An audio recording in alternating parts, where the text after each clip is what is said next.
would they make the team? How competitive would they be? I think both of them showed why they are professional baseball players on this team this year from last night's appearance. Yeah, two great appearances by them, and really a continuation of what they've done all spring. Like you said, they were kind of on the outside looking in. I think if we were, 7 days ago or, 2 weeks ago thinking who was going to make this team, and they both did what they had to do on the mound through the course of spring and showed it again last night. And, two guys that definitely look capable, that they can be, not only serviceable but maybe impact players in this game. Tonight we'll see the first appearance for Aiden Rissy, back in a green and gold uniform since his USF days. Of course, the Ballers traded for him in the offseason, and we gave up an infielder by the name of Norris McClure. But the chance to get an arm who has some professional experience is always, I think, a good step to take, especially when we're trading between independent teams. What can we expect from him tonight? Well, he's been a strike thrower his whole career, especially at San Francisco State, and he pitched in the Frontier League and he held his own last year, in a pretty good hitter's park. So, he features a mid to low 90s fastball with some run and a really good slider, and mixes in his changeup, and he's a starting pitcher, which are. We got thousands of relievers to choose from, and not everybody, it's hard to find starters around here. So we're hoping that he's going to have a good night tonight and show what he can do for us the rest of the year. Thanks for the time. Thank you. Take a break and come back on the Ballers pregame show.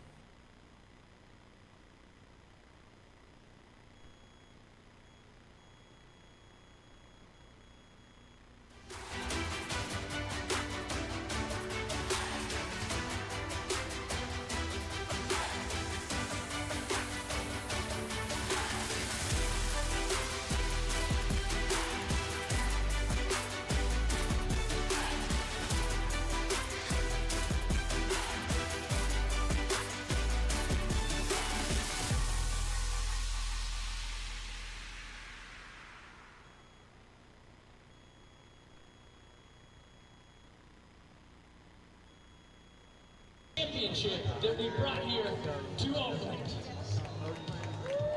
Community Championship rings still available at the merch stand. Second 323. Our record last year was a Pioneers Club. I'm thrilled to welcome our partners at Columbia Bank to the game tonight. Everybody, let's make some noise for our partners at Columbia Bank. They put in these beautiful new seats out up here so that you can come open with the ballpark. Shout out to them for that. And they're just incredible partners. They're on our jersey patch. They're founding partners of this team. We thank them so much for being a part of the Oakland Ballers family. All right, throwing out our ceremonial first pitch for the night is Eric Larson of Columbia Bank. He's going to be throwing to David Park. He's going to throw to the top of the mound. He's ready to rock. Let's go.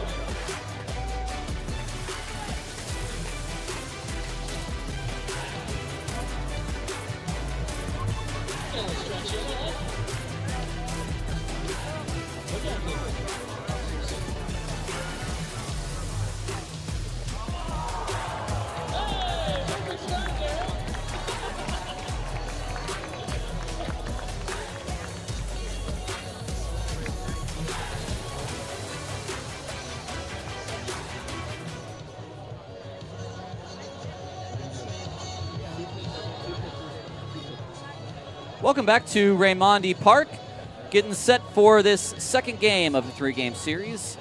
I'm Tyler Peterson, and it's great to be back with you, whether you're watching on Ballers TV on the home team network tonight or you're following along with our audio stream on YouTube. Thanks for joining us. Just about get ready to start. Let's look at our two pitchers brewing pitching matchup for tonight. And it's two guys we don't know about yet, and two guys that had success in different leagues. Jaron Jackson is a left-handed pitcher, 6'3", 225, originally from the University of New Mexico, an Albuquerque native. He pitched for the Sioux City Explorers in the American Association last year. See that 2-2 record, a 5.29 ERA. Mostly used as a starter, but might have been somewhat of a swing man, so a lot of long relief appearances, a couple of starts. He's opposed by the Ballers' Aiden Rissy, who cut his teeth at Bard University, which is a Division III school in New York, and one season for the San Francisco Dons just across the bay. In that final season with the Dons, which was actually last year, he then went on to pitch for the New York Boulders, which are the stats you actually see on your screen. He was a teammate of Jeter Ibarra. 4-5 record through 12 games, 11 starts, and 39 Ks to 22 walks in that time. And that's a good hitter's park in New York, so some pretty decent stats altogether. Well, let's look at what went wrong last night. Missoula really was able to put the hurt on the Ballers. It was a run right in the top of the first, and it came from a bases-loaded situation that Gabe Tanner did his best with after the first three hitters got on, got Tyler Stone to hit into a double play, but a run came in. It was the third that things started to unravel. A two-run home run by Nick Klemp. Will Bermudez went back-to-back with him for a solo shot, and then another two-run home run for Nick Klemp in the fourth. All of a sudden, it was 6-0. The Paddleheads led, and that's never happened to Gabe Tanner before in a Ballers uniform. He's never lost a game, and he's never given up more than 4 runs, so it was kind of a whole new experience for us, even up here in the booth, to see Tanner struggle that way. The Ballers were able to get the next 2 runs, solo shots by Jeter Ibarra and Jake Allgaier, but it was not going to be enough. 5 more runs from Missoula in the 6th and 7th combined for that 11-2 final. A couple of notes, and we talked about those with the skipper, Aaron Miles. David Clark with 2 innings of 2-hit, 2K relief, gave up 1 run, and Jake Turk turned in 2 innings of scoreless relief to finish off the game in the 8th and the 9th. So a couple of bright spots for, again, we said a couple of guys that maybe would have been on the cusp of whether they make the team or not. They came to camp, they showed us what they had, and they were able to make the team off of that. We're going to see a lineup very similar to yesterday, since it's back-to-back right-handers. That is for the Paddleheads. The Ballers will be announced by our PA address announcer for the night, Tarek Ansari, in just a few moments. But with the lefty today in Jackson, I think you'll notice when the Ballers run out to the field that we are going to see some more new names, because, again, there were a couple bench players from last night's game that did not get in with the righty on the hill. Now with the lefty on the hill, as we are, as Aaron said, are in this evaluation period still, you want to get these guys early at bats, and you want to see them face these pitchers early. So especially in this first week, you want to get guys anywhere from, if you can, 10 to 20 at bats. So you've already seen them in spring training. Now you're going to see them in a live fire situation, and you're really going to see what they have. So let's turn it over now to the PA address announcer, Tarek Ansari. And now it's time to announce the starting lineup for your Oakland Ballers. Taking the field with the Oakland Ballers will be the Trash Pandas. Leading off, the shortstop, number 3, Tremaine Cobb.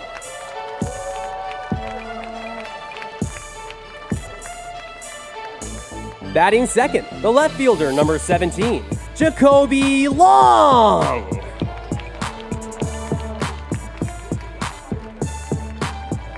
Batting third, the first baseman, number 16, Jeter Ibarra.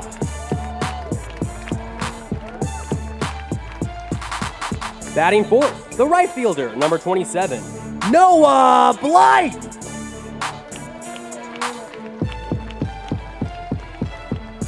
Batting fifth, the designated hitter, number 6, Jaden Shepard.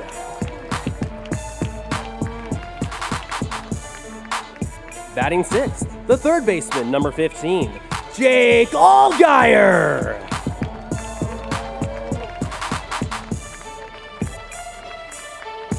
Batting seventh, the second baseman, number 23, Nick Leahy.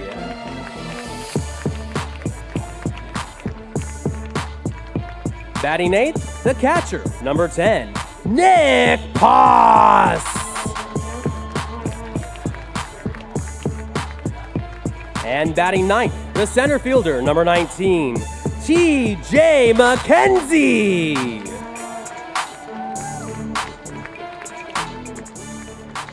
On the mound tonight for your Oakland Ballers is number 31, Aiden Rissy.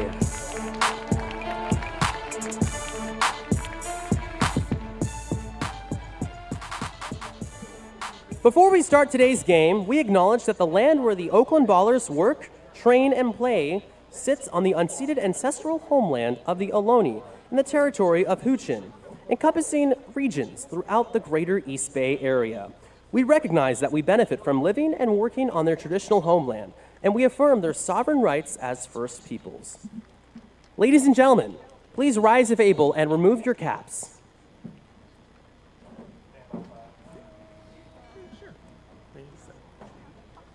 Presenting the flag is military veteran Nick DeVries.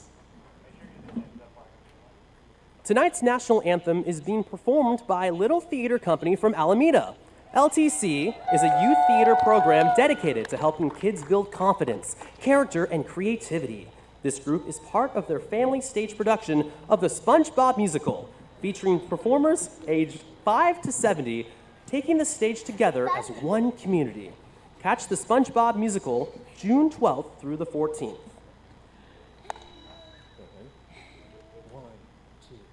Oh, say, can you see by the dawn's early light what so proudly we hailed at the twilight's last gleaming, whose broad stripes and bright stars through the perilous fight o'er the ramparts we watched were so gallantly streaming, and the rocket's red flame, the bombs bursting in air, gave proof through the night that our flag was still there. Oh, say does that star-spangled banner yet wave o'er the land of the free and the home of the brave.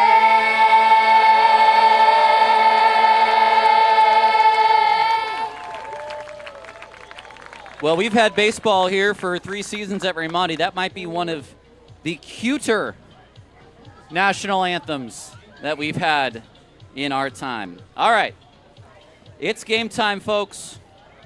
So let's play ball. The starting lineup for the Paddleheads, almost exactly the same as yesterday, just a few changes. You'll see Feliciano behind the plate instead of at the DH spot, switching with Klemp, and Jeremy Piatkevich will come in and play short today. No Tai Yukamoto. Everyone else was in the lineup last night as part of the 11-run, 16-hit outburst.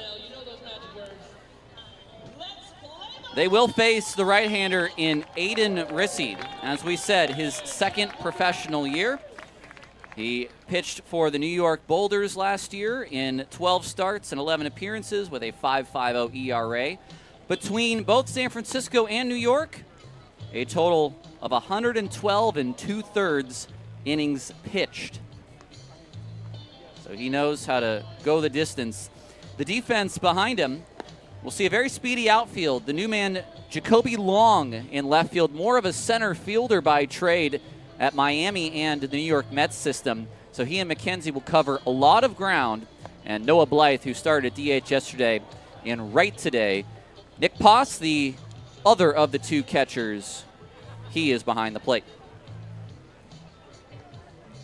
So a lot of folks came early. A lot of folks ended up with that ring necklace. Kind of holds close to the neck, but it is very, very shiny. And the Ballers for a second straight night, as you can see, in the new gold championship uniforms. I think you'll see the Ballers go back to the creams maybe tomorrow. They also have the Peloteros jerseys for the Dia de los Ballers and other celebration nights, as well as the black unis, the Oakland Stands Up unis. We saw Missoula in black yesterday. They'll stick with the Zootown moniker, but tonight in green. Well, Kazuski made a pretty good showing yesterday. Got on base 4 times, had an RBI and 3 runs.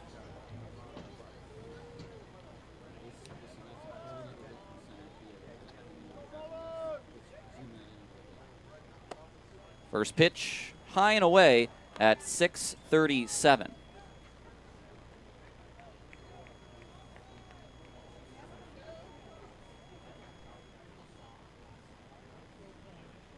It's an interesting windup from Rissy. There's the nice breaking ball, 1-1. It's almost like he's in the stretch the whole time. It's just a slight step back.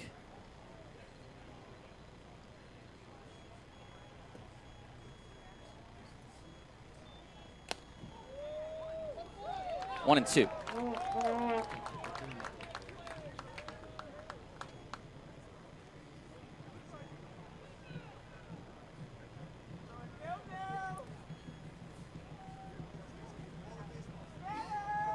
A 1-2 on its way. Out of play. It's time for your Caltrans keys to the game. Well, one of them, Rissy is already doing, and that is work ahead early. Gabe Tanner got behind a few hitters, and those hitters were able to be aggressive against him in hitters' counts.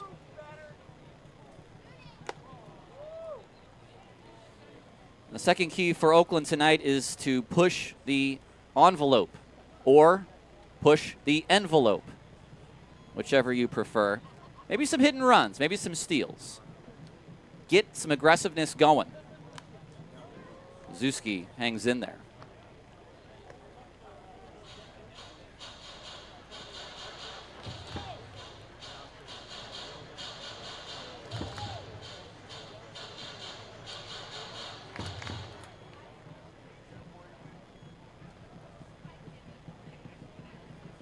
Another 2-2.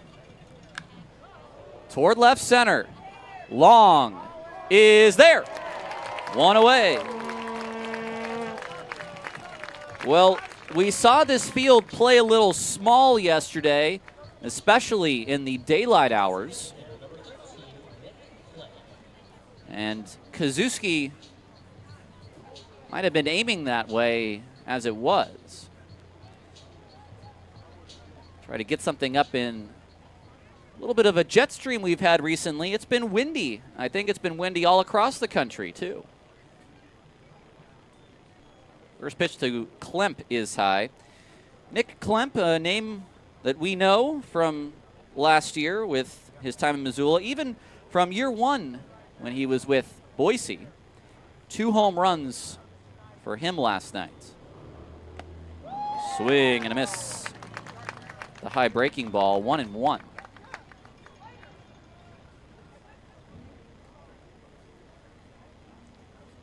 Tonight's DH, after catching 9 innings, he and Feliciano just switching positions in the lineup. 2-1.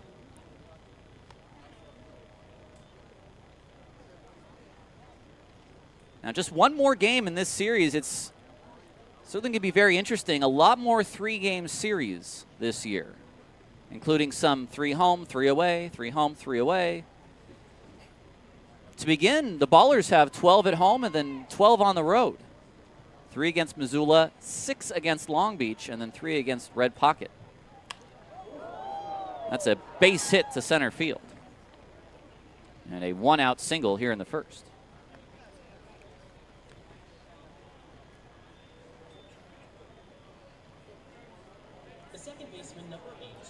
Not quite as hot as yesterday, certainly not. Only a 66-degree first pitch, which is a considerable cool-off for the Bay Area from the 74 we got yesterday. Here's Will Bermudez. First pitch fastball, a called strike at the top of the zone. Bermudez hit his first pro home run, also had 2 singles and another RBI, so 3 for 4, a walk and 2 RBI. Not bad for your first pro game.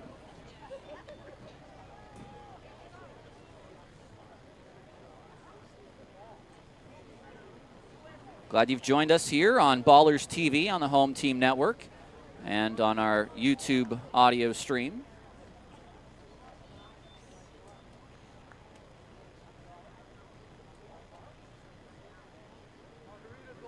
Just underway from Raimondi Park. Tyler Peterson with you. Gareth Kwok is on assignment tonight. There's strike 2. 1-2 now to Bermudez.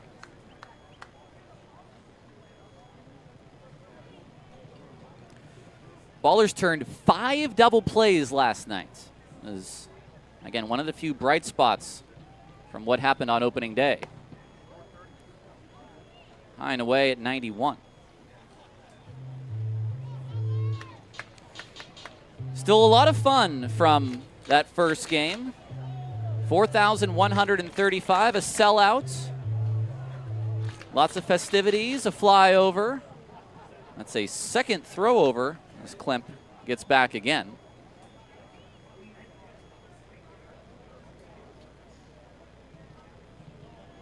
This will be pitch number 15 for Rissy. There goes the catcher Klemp. It's high and away. The throw down is in time. A huge jump from the catcher Klemp.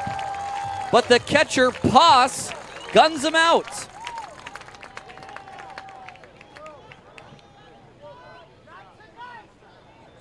Look at this jump.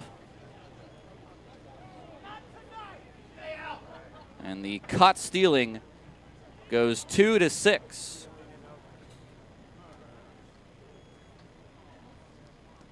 Full count pitch. Bermudez takes high and away. So Bermudez draws what is a 2-out walk now, and that'll bring up Tyler Stone. Well, you know with the 2 throwovers that you're almost egging on the guy to jump in to a lead like Klemp got.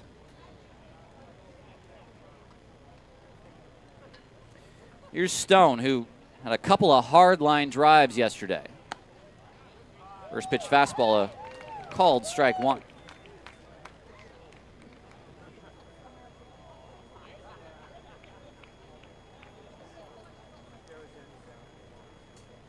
Three hits for Stone last night.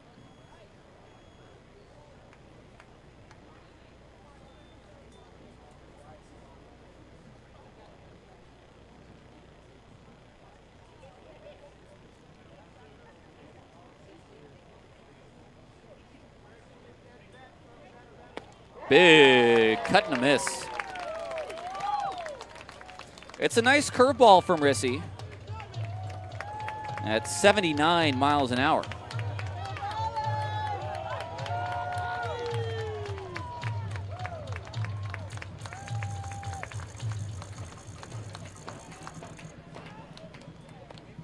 That's low. Wrapped it up to 92 there. Now 1-2.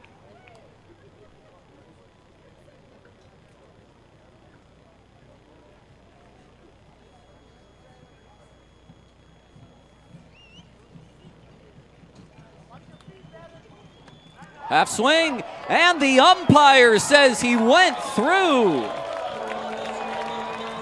It's a strikeout for Rissy. We take a break. The Paddleheads do not score, and we will have the bottom of the first on the other side on Ballers TV.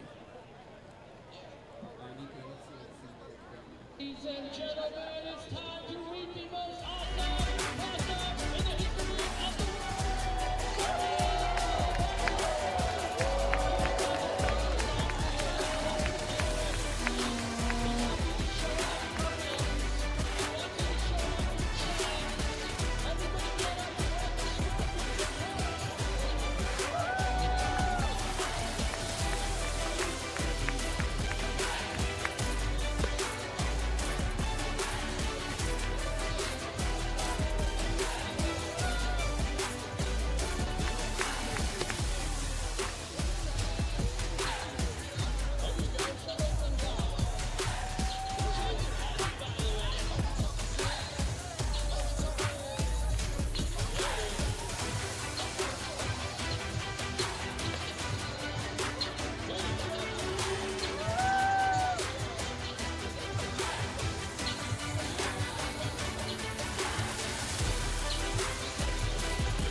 Inning one, the Ballers lineup is as follows. We'll get our first look at Jacoby Long and Nick Poss in Ballers gear.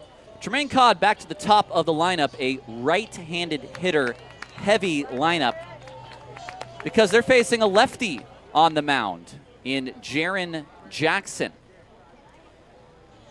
Jackson,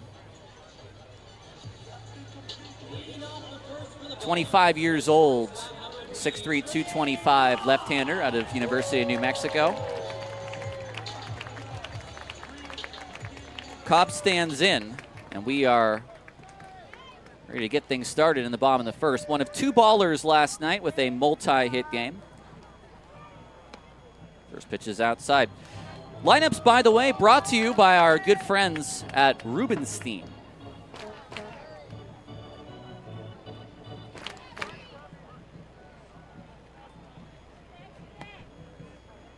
One and one now.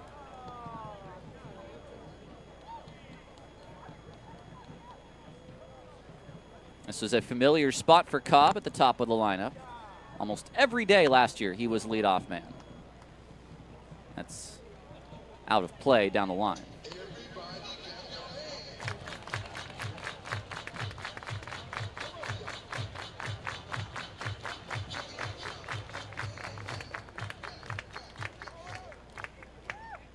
Jackson from the windup, and Cobb slices that down the line, but foul.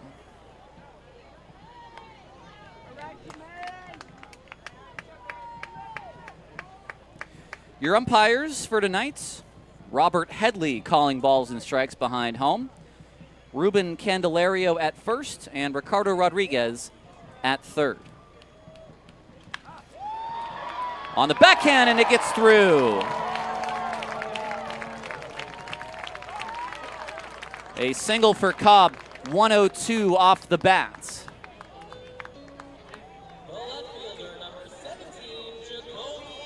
Well, again, the two keys to the game today, which is the Caltrans keys to the game: work ahead early, which Rissy did in the top of the first, and push the envelope. And here in the bottom of the first, leadoff man on. Here is Jacoby Long, our first look at him in a Ballers uniform, wearing 17. First pitch fouled away. Jacoby Long,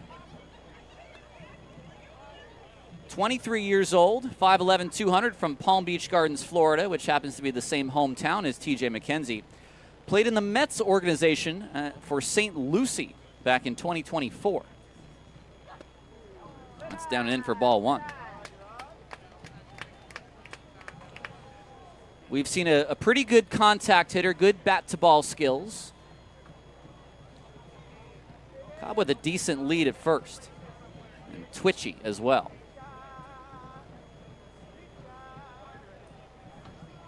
Long swings and misses. Maybe a high chase. 1-2.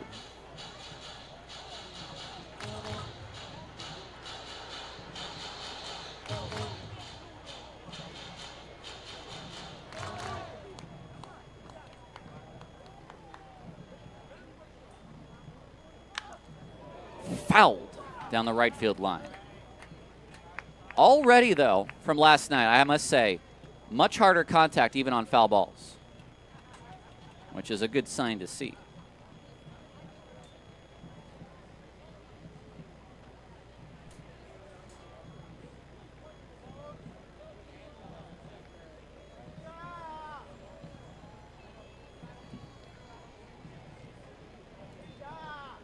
Way outside, that's a wild pitch, and Cobb goes to second.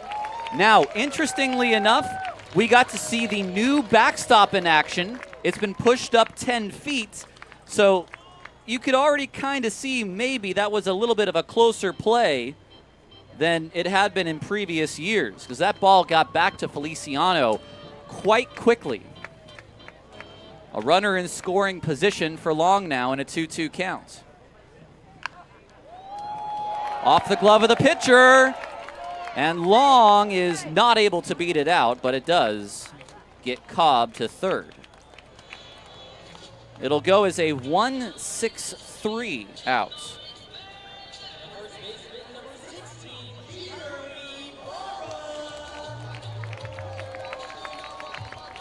Here's Ibarra.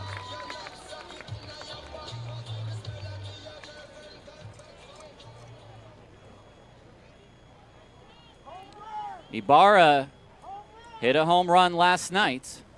It was the first run of 2026 for Oakland. It was his first as a baller, obviously, but not his first pro home run. Got that last year with the New York Boulders. Had 2 of them. At the bottom of the zone for strike 1, 1-1. Any ball up the middle right now will get a run home, as will, obviously, anything to the outfield.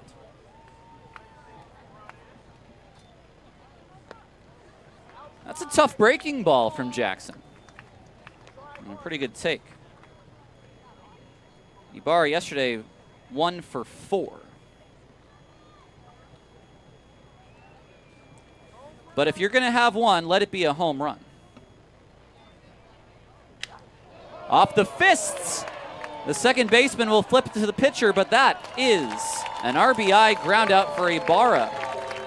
And the Ballers lead 1-0. Boy, Stone almost caught that out of the air, and it would have been really the last possible thing you would have wanted if you're a Ballers fan watching this. Nevertheless, that is a 4-1 ground out and an RBI for Ibarra, his second. 2 outs for Blythe. First pitch is fouled back, ready for that one. He's got good pop. Drew a walk, but was 0 for 3 officially yesterday. That's a good take. That is a tough pitch right below the zone, 1-1.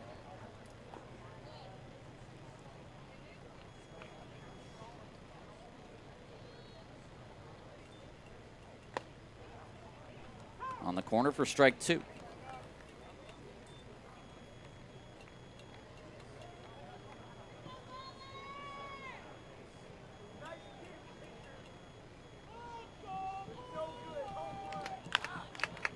Fouled away. 18 pitches for Jackson in the first.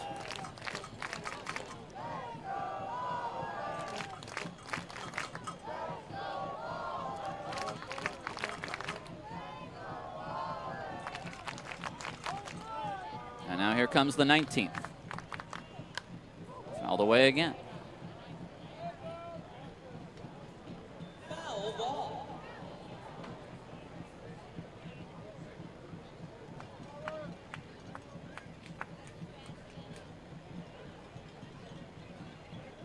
Here comes another 1-2. That's a pretty good take. I know the word curveball has sort of gone out of fashion. Everything's a sweeper now. That thing, that's a sweeper. What Jackson's throwing, that one's a sweeper. Now at 2-2. Blythe swings and misses, overpowered at 92 on the outside. And Jackson has his first strikeout. We'll take a break. 1-0 Oakland after the RBI ground out by Ibarra. We head to the second inning on Ballers TV.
Welcome back to Ballers Baseball on Ballers TV. One ball left to throw in our Bart car toss, and I'm going to throw out the ball to someone. That was our Bart car toss, although today I'm throwing out some baseballs from the press box. The first pitch is a ball to Xavier Casarilla. You may have heard the beer batter bell being rung for the first time.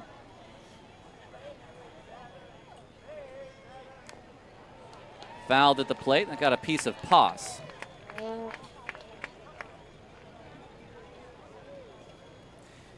Last year we were doing the Bart car toss, and they were actual little stuffed and, what do you call that, rubbery? What do we want to call that? Foam Bart cars that we were throwing out. I don't think they're in yet, so we got the Ballers baseballs.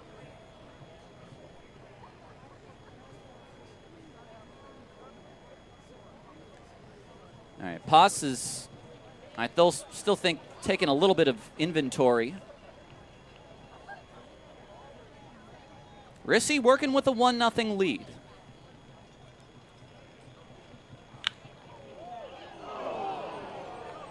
I'm licensed to call that a hit.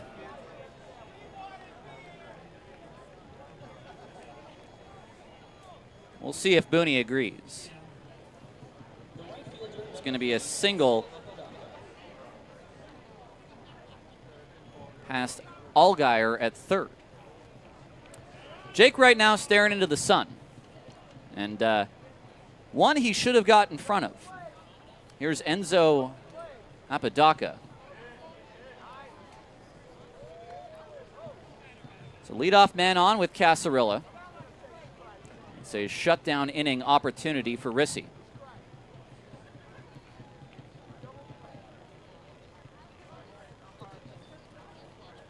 Back in time, Casarilla. I don't think he's going anywhere, to be quite honest with you.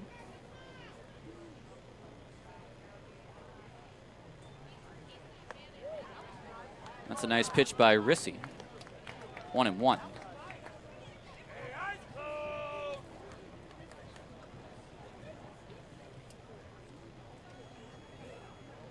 From Scottsdale, Arizona, originally, Enzo Apodaca. It's a pretty solid fastball that Apodaca just let go right by 1-2.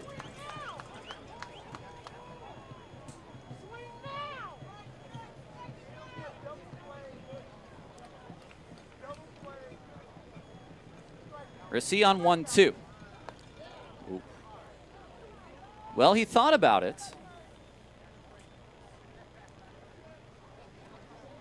Rissy, when he was with USF, was the program leader in strikeouts for that 2025 season. That one's in on the hands, and Apodaca able to turn that around.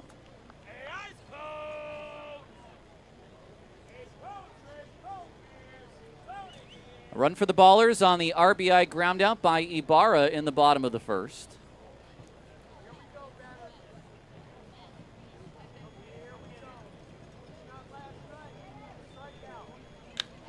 That's toward right field. It's high, it's deep, and that is gone.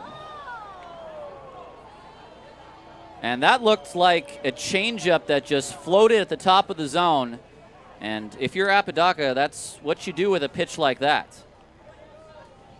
The Paddleheads have the lead.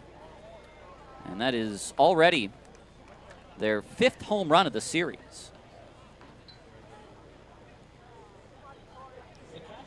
Well, one thing the Paddleheads are not doing are missing pitches they can hit. If they get a mistake, they're taking care of business right now. So no shutdown inning for Rissy, and now he trails.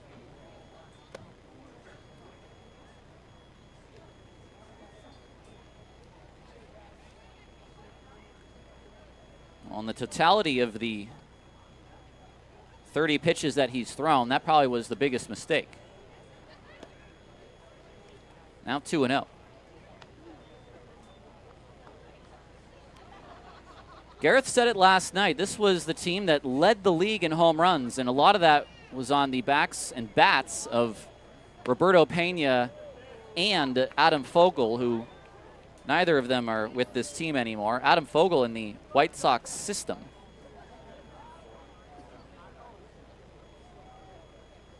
I think something like maybe 80 home runs between the two of them.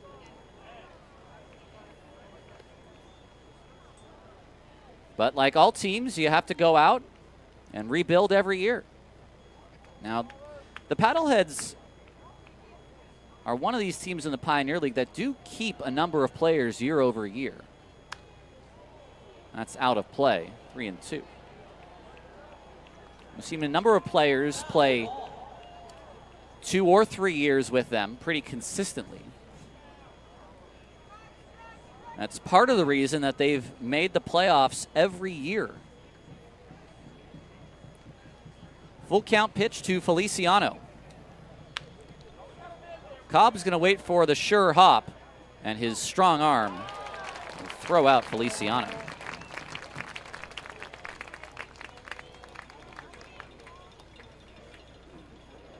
And that's a nice comeback batter for Rissy. Not only after giving up the home run, but falling behind 2-0. Here's Leighton Berry.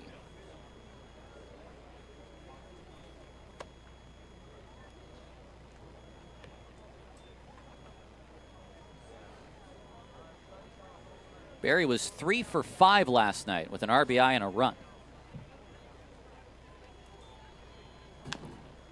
Rolls over this one, but foul.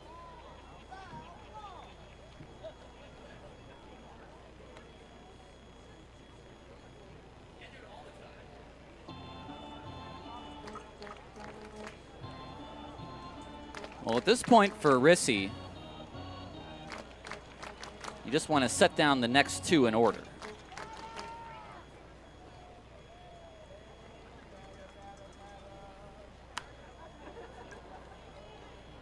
This will not be playable for long, as that's out of play. You give up the single, you give up the home run, you get the ground out. You do not want to go back to the stretch the rest of this inning. And you have the 8 and 9 hitters, although take that with a grain of salt in the Pioneer League. Everybody bats 300. But still, get to those guys before the lineup turns over here. Ibarra handles, and it's in time.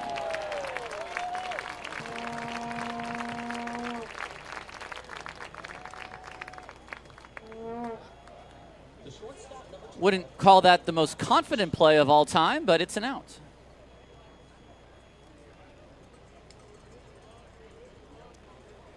The key with any good ground ball is to put your body in front of it. You'll always give yourself a chance, and Ibarra did there. Now, Jeremy Piatkevich. And for all my fellow folks of Polish descent who are listening tonight, that includes myself in Piatkevich. Pass to first. That's in time, and Piatkevich spelled Piatkiewiczz. That's a good name right there. A 2-run home run for the Paddleheads. They lead 2-1 as we head to the bottom of the second on Ballers TV.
Heffernan Insurance Brokers has been helping people make smart decisions since day one, offering business insurance, personal home and auto, employee benefits, and retirement and wealth management. Make a smart decision for your business or family today. Visit Heffernan Insurance Brokers online at hefins.com. 2-1 Paddleheads in the bottom of inning 2. I'm Tyler Peterson. This is Ballers TV. And this is Jaden Shepard, who will take his second Ballers at bat after coming in as a pinch hitter last night. Took strike 3 called on a 3-2 pitch.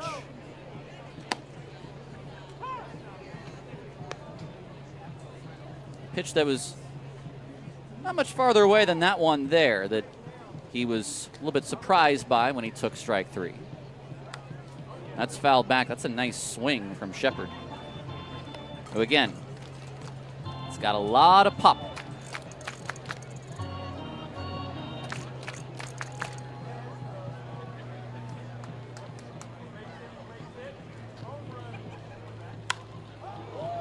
Just foul.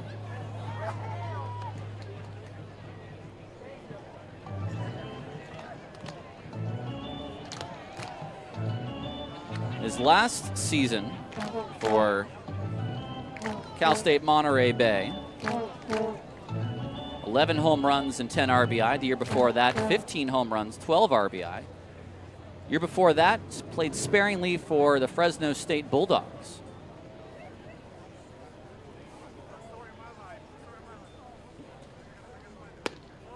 It's a nice take. As they change up off the plates. Tried to fool him on 83. Didn't offer.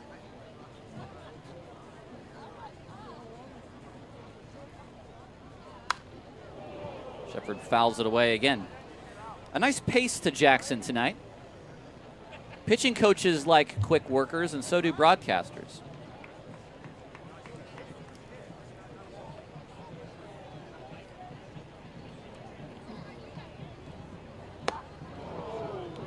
Chases that time, and there's one away.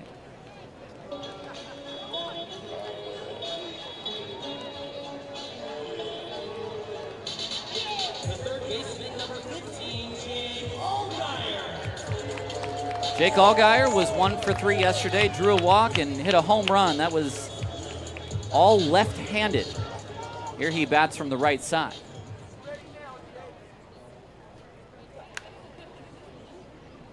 First pitch fouled away from Allgaier. I like the first pitch swinging. Good aggressive hacks. Jackson now trying to get himself a shutdown inning. 1-1.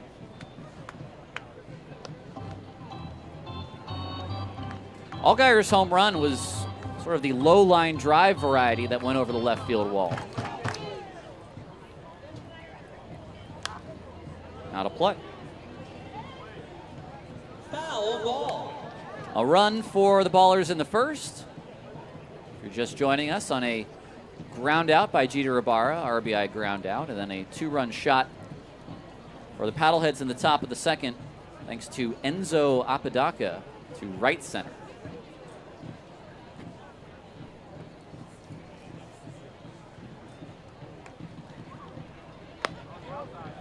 Two and two.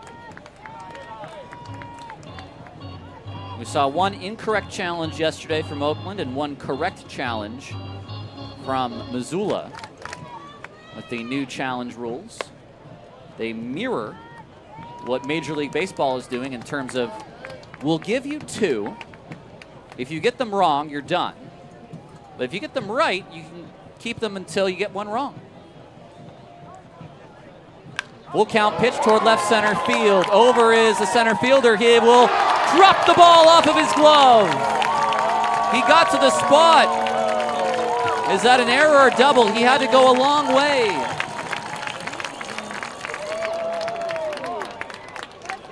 It'll be an error for now. Let's check the replay, Booney, just to watch it one more time.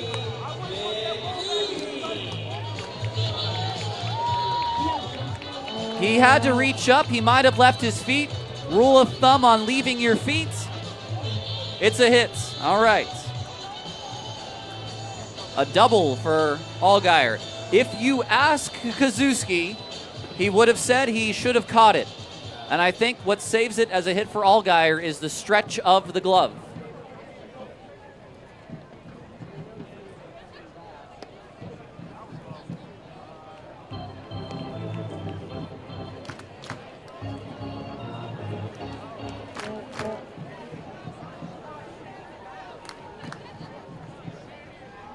Nick Leahy.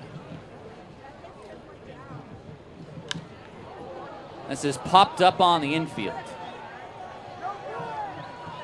2 outs.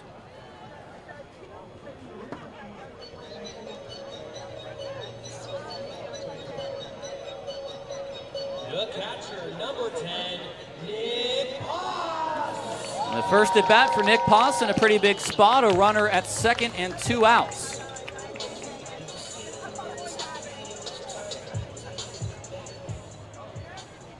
Ballers get the 1 out double. Can't move him over. Can they get him in? Ball 1.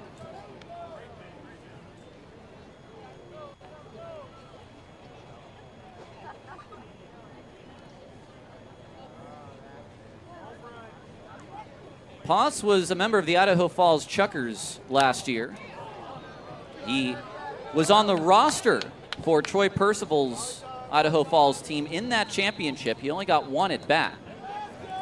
Poss was drafted by Oakland in the Arizona tryout draft along with Justin Trimble, who's also on the Ballers roster. And is one of a couple of guys eligible to be the 25th man for Oakland.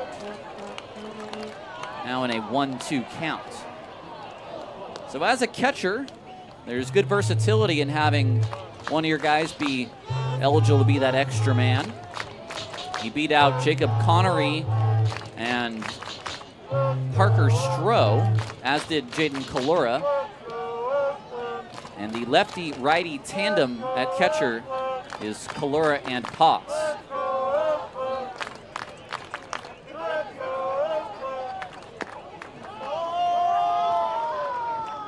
Called that an easy take, even though it was a breaking ball to the back foot.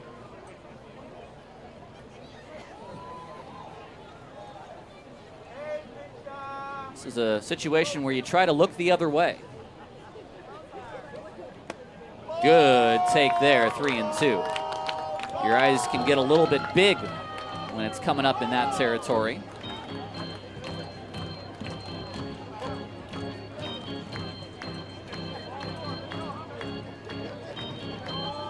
A payoff pitch to Poss. Fouled away again.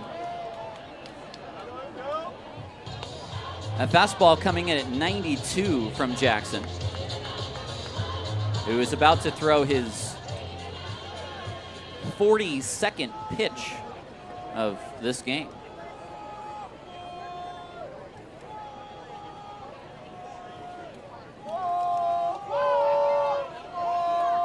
Another 3-2. Poss back to the screen. He's ready for it. That one at 91.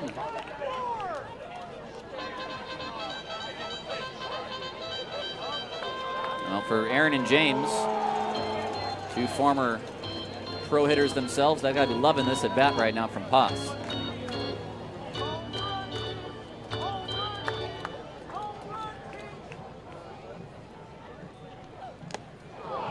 Tipped into the glove, but that's a strikeout.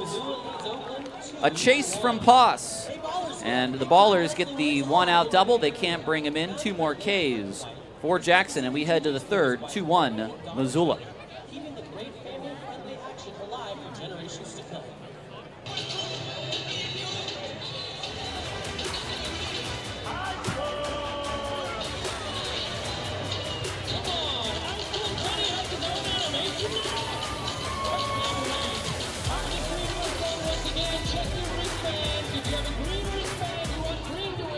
If you have a gold wristband, you want gold to win. Representing Team Green is Alex. Representing Team Gold is Reese.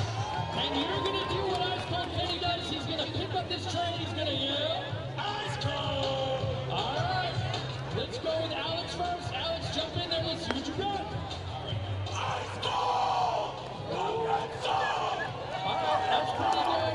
Put it up. Give Reese a turn. Give Reese a turn. All right, Reese, this is what you got. Ice Cold! Ice Cold! All right, we're going to have to let Kenny decide who won this one, Kenny. Is it Team Green or is it Team Gold? Pass the basket side like quick. Oh, we all think green!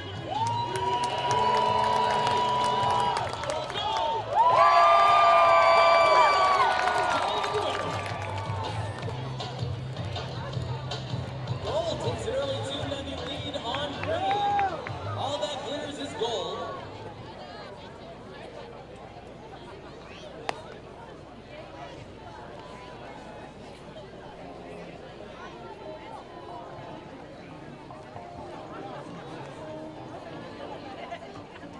Leading up the third for Missoula, the center fielder, number 1, Michael Kazuski. At the time, first order for Aiden Rissy against the Paddleheads. He's trailing 2-1.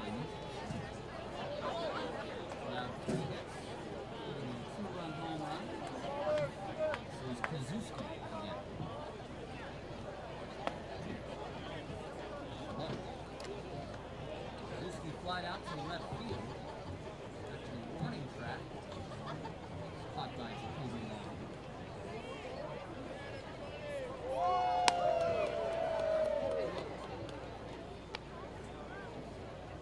Tyler Peterson with you here in West Oakland at Remodel Park for the second game of the season.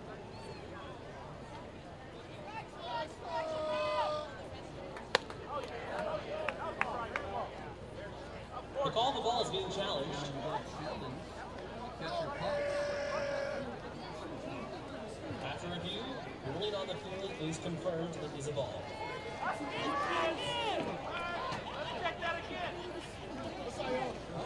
excuse me. It was a swing. Is there no challenge? Well, hold on now. Aaron's going to come out. The umpire at third ruled it a swing, so that there's no challenge. Well,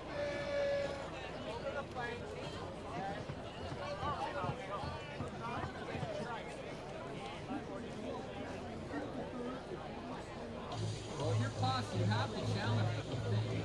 But if that's a strike, there can't be a challenge.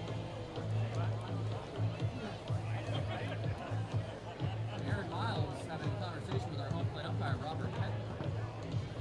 The strike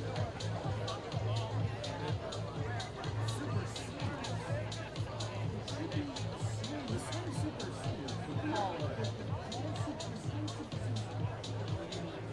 So you go with what's on the field. So it should be 2-1. On the swing by Pregame.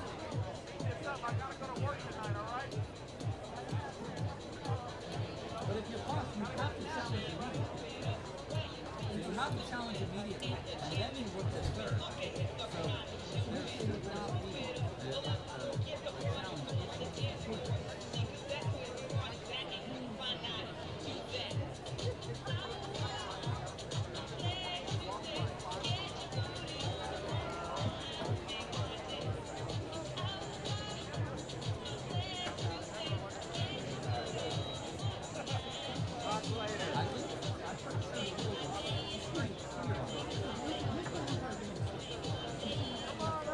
Eyes to the video board. Promo code for tonight. And yes, we are now going to get into the form information given to Michael Fleck. There will be no challenge. Apologies for that. The promo code for tonight is Champions, everyone. Champions is tonight's promo code. So use Champions for 30% off tickets for any future regular season game. Now, Michael Fleck might be arguing with the thing. I don't know if he has any grounds. But I think he certainly will try to make it.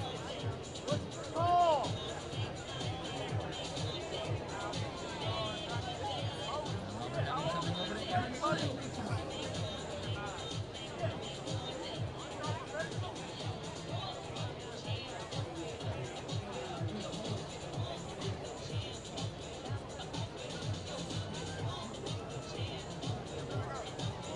This is not working out for Aaron Miles right now.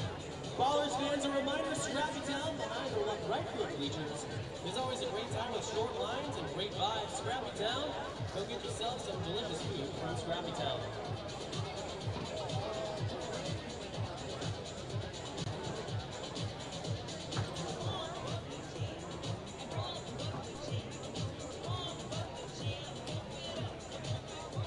Well, we need to know what's happening here. We don't know the count right now.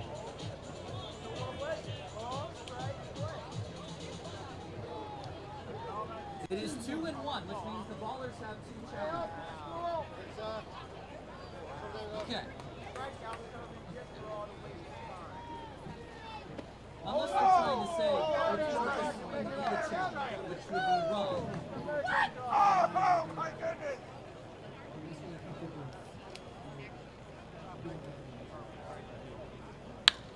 Line drive, and it's going to matter little in the end for this at bat. It will matter, however, if the Ballers have 1 challenge left or 2.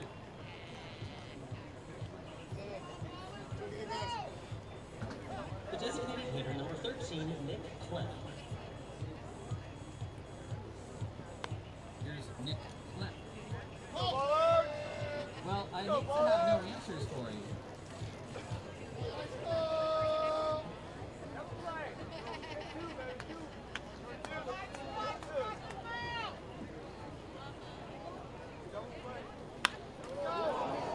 And that's through as well.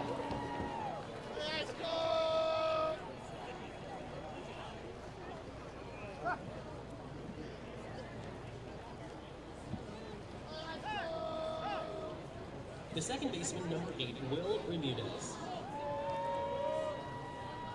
2 on now for Bermudez.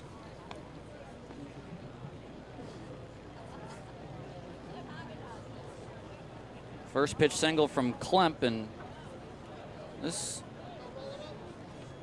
has a chance to get a little bit hairy if Rissy cannot get out of this.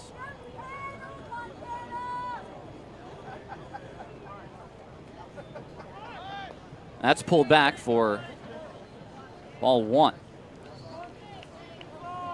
Bermudez walked in his first at bat.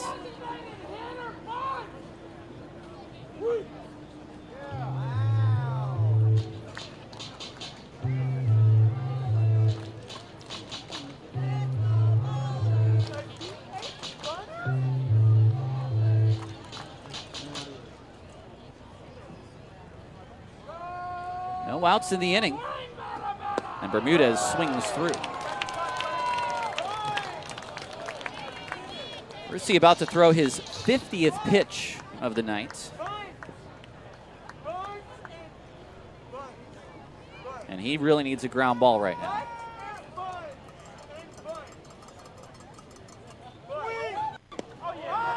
That's on the corner for strike 2. That's a nice pitch.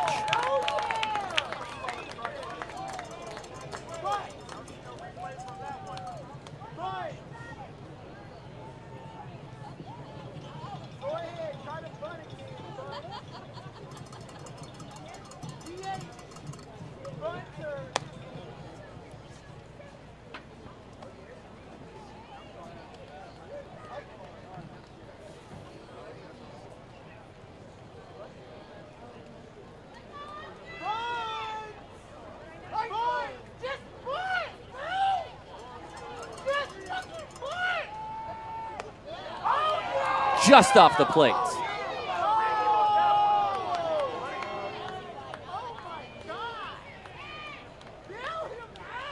Well, now Rissy may have to attack Bermudez.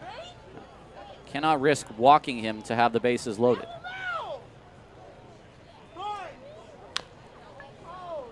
That's foul. Went with the changeup. And we'll do it all over again. Ballers bullpen through 5 innings last night. They would love to see Rissy not get too deep into his pitch count before they see the 5th inning tonight. This is a big batter for the rest of the night. And Rissy with a mimed throw to second for the first disengagement of this at bat.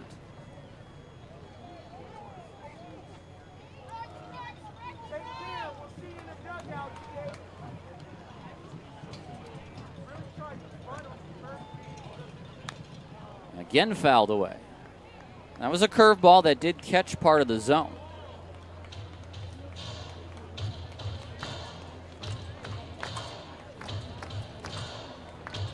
No one being held on. Ballers desperately looking for another double play. Haven't got one tonight, got 5 yesterday though.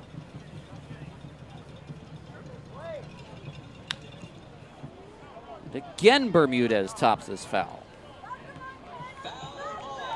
We're going to a 9th pitch of this at bat.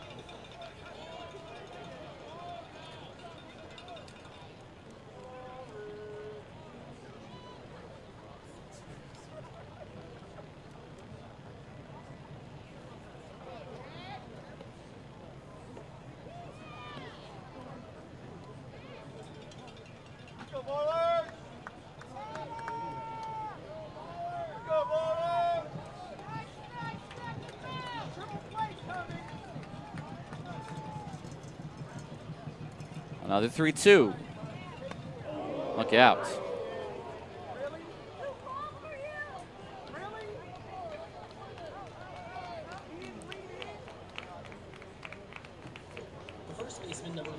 This might be just a chance to settle things down here a little.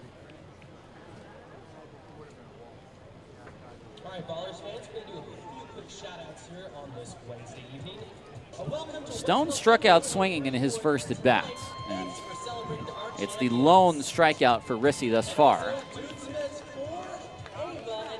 A long at bat now has him at 56 pitches through just 2+ innings. So he's got to induce something which sees an out on the play. But he begins 1-0.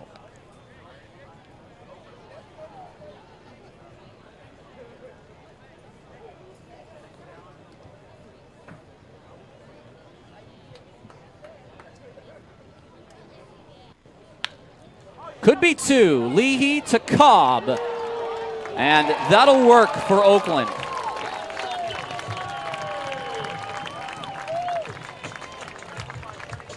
Scoring is Kazuski. And it's 3-1. Well, just as Stone did yesterday, he grounds into a double play to get a run in.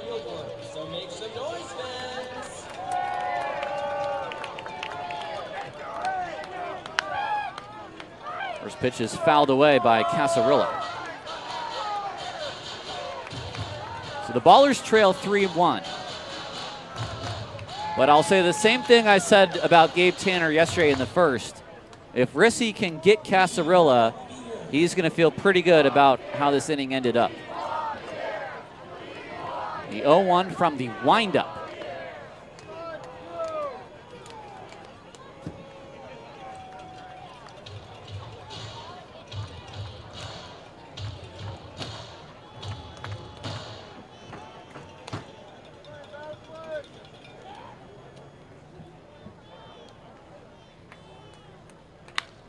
Toward right center, and that's going to get another run home. Just went with that fastball, and that was belted for a double. 4-1.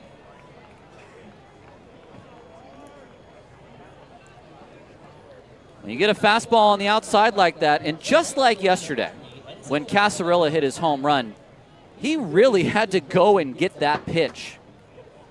It's just a strong hitter beating a pitcher on a pitch. And that's the run that Rissy really did not want to give up. 4-1.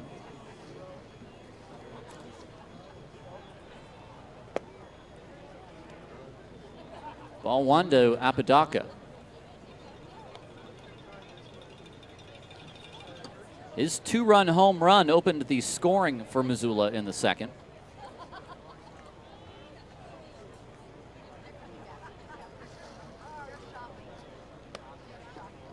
Now 2-0. And now a couple of bullpenners really getting some calisthenics in the Ballers bullpen.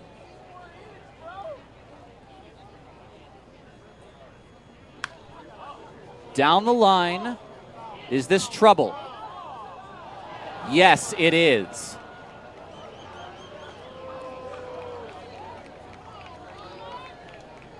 Oppo for Apodaca.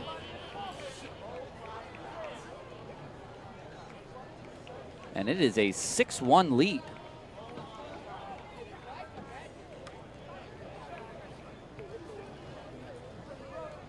If you get it right down the line, it's not a cheap one at 312. And he got that some distance past it. The field really only pinches toward left center. It's fouled away by Feliciano. Boy, that was one that really had no spin on it. Usually you see balls head that way, tail down toward the warehouse area. But that one just went straight like we were in Colorado, where there's really no air to blow it away. If anything, there was something that blew it back.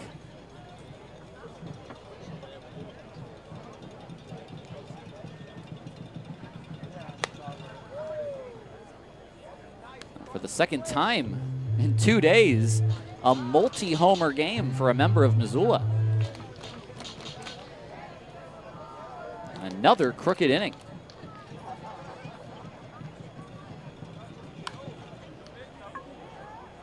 Blythe is there. And that's the final out of the inning. A 4 spot for Missoula. And the Ballers trail 6-1 heading to the bottom of the third.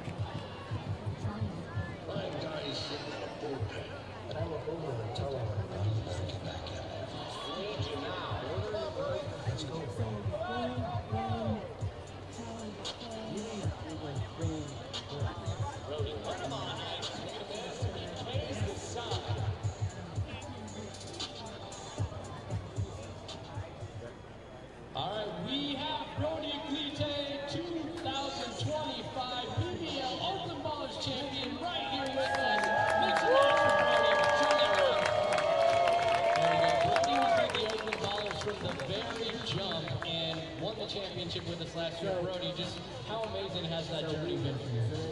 Honestly, it was great. I mean, seeing it start from the beginning and how far the Ballers have come and winning the championship. And I was hurt last year, so I got to watch a lot of it. So it's pretty cool to see. Now, as a Martinez native, a Bay Area native, you know what this means for this franchise. You know what this means for this fan base. So just how cool is it to see the way that this town has embraced the Oakland Ballers? Oh, it's awesome. I mean, growing up with the A's games, you kind of see the right field 60 years. Yeah. You kind of see how into it they got, and the fans, we just live and die by the A's, and how they embrace the Ballers is the same way I felt going to the A's games when I was younger. So it's been awesome, seeing how they embrace the Ballers coming to Oakland. All right, now, Brody, you're an OG baller, you're a champion, you're here in the house. I think we need to upgrade you and Rachel to the field side seats. What do you think? You want to get down there? Let's celebrate Brody, everybody. Let's go!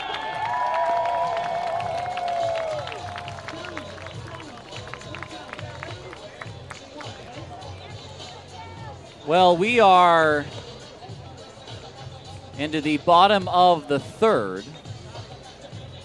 Little FaceTime with Brody Iglite there, member of the 2024 and 2025 Oakland Ballers, a champion in 2025. But the Ballers find themselves down big early again, 6-1. Mackenzie, Cobb, and Long, and they dig into this deficit. One of the things the Ballers excelled at the most was winning games when they score first.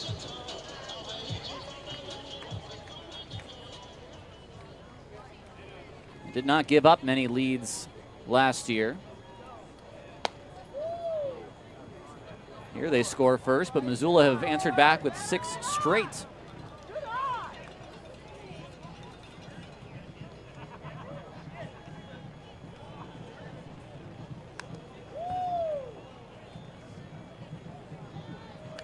McKenzie yesterday hit in the 9th spot.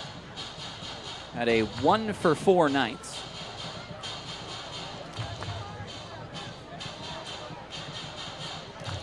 A lot of speed and a lot of good pop as well. 2-1. We do have an update for you, by the way.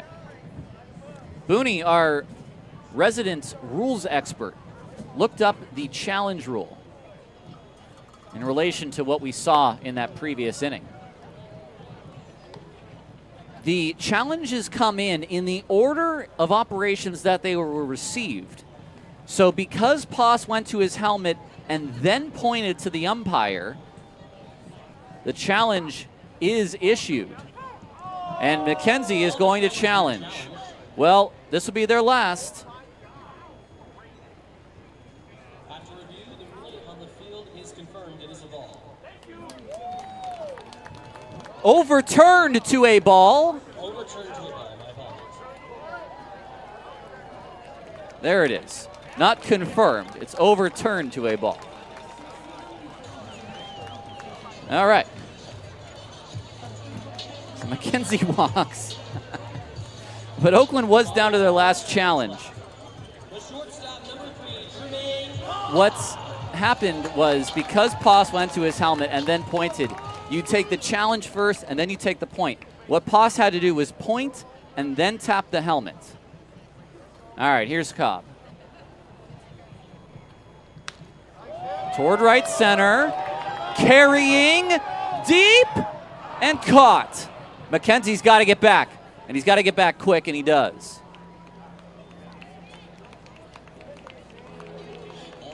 So on the first pitch, Cobb puts a drive into one. But it's the first out.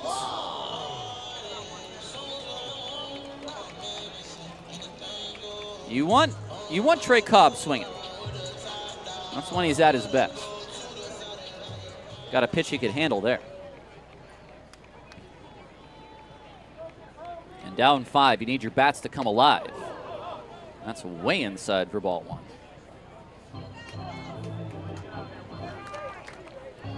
A little jealous of Gareth Kwok last night, who got to call both the Ballers home runs. Did not leave me much in the excitement department as a broadcaster last night.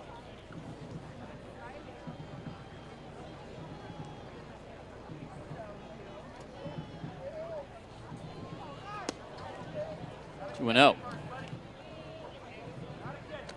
Now, Long is a good hitter if you want to try to put a hit and run on, because he makes contact. And he's peered down to Aaron Miles at third a couple of times here.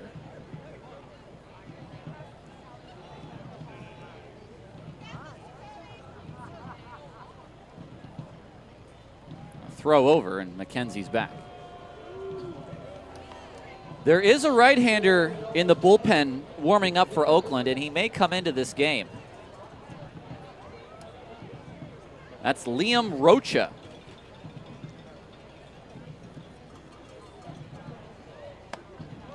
Does he go? No, says the umpire at first. 3-0. And this is a pitch where Long can definitely see one go by on 3-0.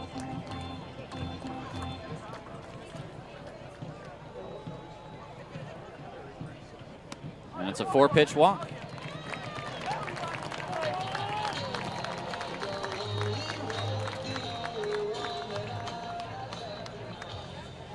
So the Ballers have been given 2 walks by Jackson in the third, and down 5, you've got to take advantage, especially this early in the game when you still have plenty of time to get back in it. You do not want things to get so far away from you that it becomes a situation like what happened last night. First pitch ball to Ibarra. And Jackson's had trouble finding the zone here in this inning.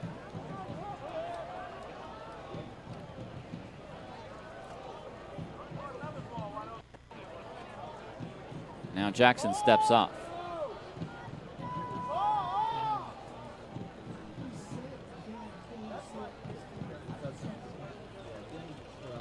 That's fine. 1-0. Neither runner being held on. Ground ball up the middle and through for a base hit. Here comes McKenzie. Long's going to try to take third, and the throw is not in time. He's off the base, but he gets back. Hello. Ibarra with a second RBI tonight. And good thing Casarilla was not holding the tag. 6-2. Just a high chopper. You got to love the effort from Bermudez there.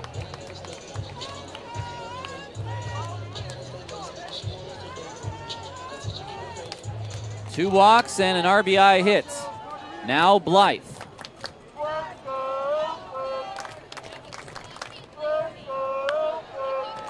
Out of play.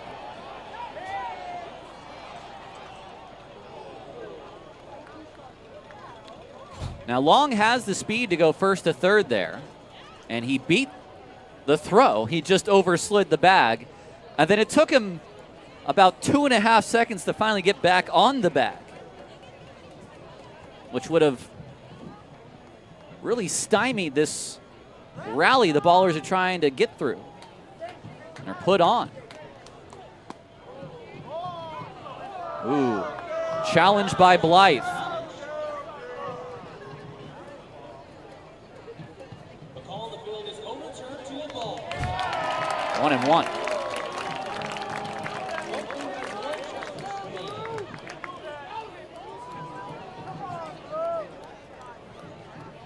The Ballers on their last challenge, but they've used them twice successfully.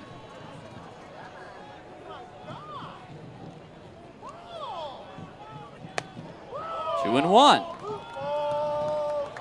Someone's starting to play catch in that bullpen for Missoula. And Jackson in this inning has looked his most uncomfortable so far in the game. The next pitch will be his 59th.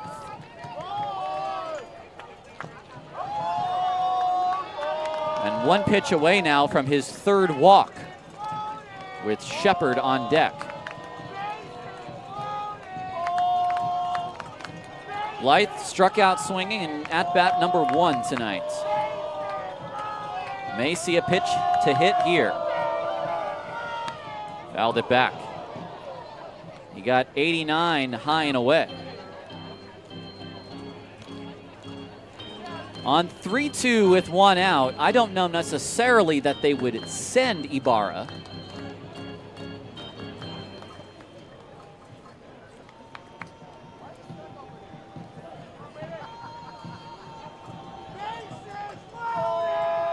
Here's the payoff. Staying alive is Blythe. A walk to McKenzie, a walk to Long. Ibarra knocked in McKenzie. And you can see the action going on in the Missoula bullpen. Can Blythe come through with his first pro hit?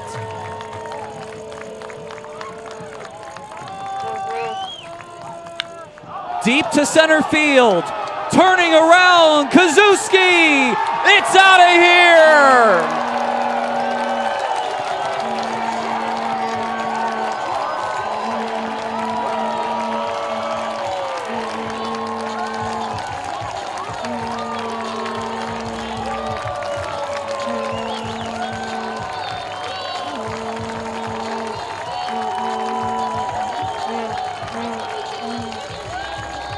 We've got ourselves a 1-run ball game after draft-eligible Noah Blythe sends one 405 feet over the center field fence. Out comes assistant coach Easton Barnes. Let's get another look at this. That's one of the deepest parts of this yard, and it got over by plenty. He got 90 miles an hour down and in, and he sent it out at 106. Ballers fans, look behind the third base line. Look at those pink seats. It's our new free agent section. So if you're single and ready to mingle with the fellow Ballers fans, go score yourself a seat at the free agent section. Check it out. It's better than Tinder or Bumble. Shepard now in a 1-run game. So if that bullpen wasn't really heating things up, they certainly are now. First pitch is swung on and fouled back. His first pro hit is his first pro home run. Now Shepard looking for his first pro hit.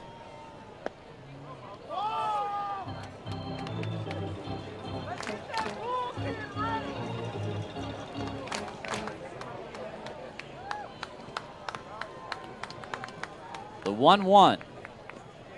Good take. We've seen less of that breaking ball in this third inning.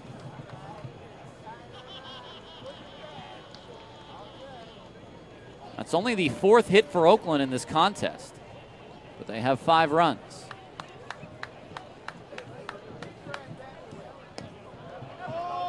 Good take. The Ballers have also won 2 challenges in this inning, which has certainly helped.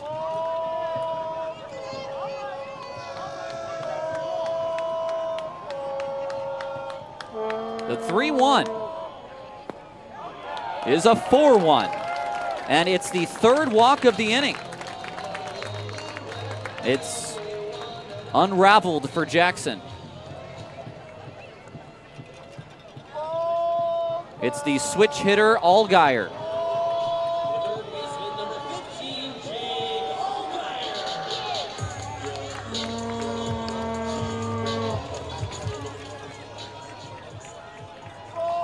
And now here comes Michael Schlack. Shepard is the last man Jackson will face. He goes only 2 1/3 in this ball game, and he departs. We'll take a break and come back. A lot of action here from Raimondi tonight. It's a 6-5 contest in the bottom of the third on Ballers TV.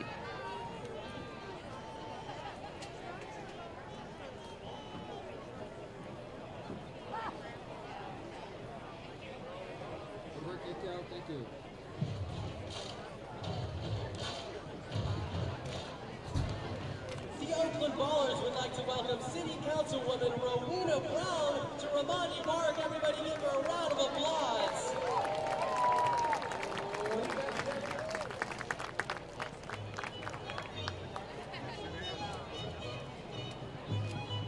And to the rest of you here at Raimondi Park, thank you so much for being out here. It's been a long couple of months since we've been able to share Oakland baseball. And give yourselves a round of applause for being the best fans in the world.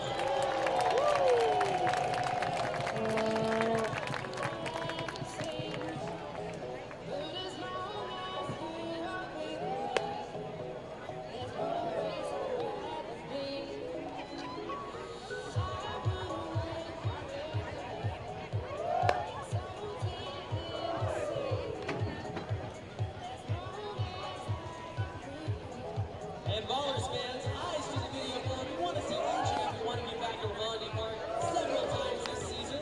And you can get a discount. Use the code CHAMPIONS for 30% off tickets to any Ballers regular season game for the rest of the year. Once again, Champions, only effective tonight until 11:59 p.m. Use it. Come out to Raimondi, get yourself a nice gift with it. A hot dog in the beer mug. Beverage from Ice Cold Candy. We'll see you out here tonight. It's a right-hander out of the bullpen for Missoula. And for the first time this year, we get a look at Jose Balista, 5'10", 168, from Valverde in the Dominican Republic. His last registered professional outing came back in 2019 as an 18-year-old with the Kansas City Royals in their Dominican Summer League team. 15 appearances, a 2.66 ERA in that time.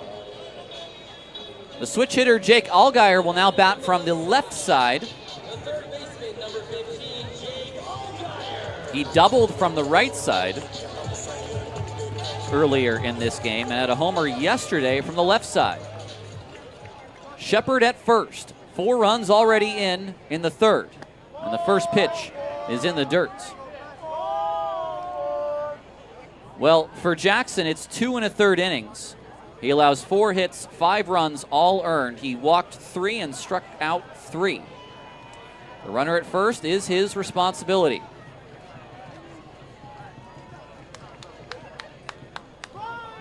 Allgaier looks at ball 2. Well, the Ballers really have been able to be selective in this inning, and they've had a pretty good idea of where that zone is.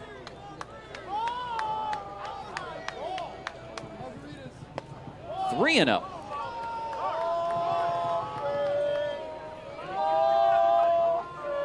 Well, if you're Allgaier, you don't help a man out coming out of the bullpen who's just thrown 3 balls.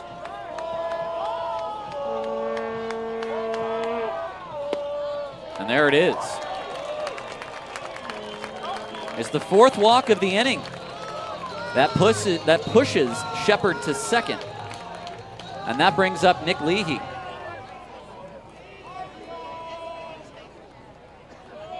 Shepard at second on a sharply hit ground ball to the outfield. There's a question of whether or not Shepard will be sent home with 1 out. But Nick's got some pop if he can find something in a gap. Balista steps off. That's 1 disengagement already. Runners are not being held on, so both Shepard and Allgaier can get some pretty good leads.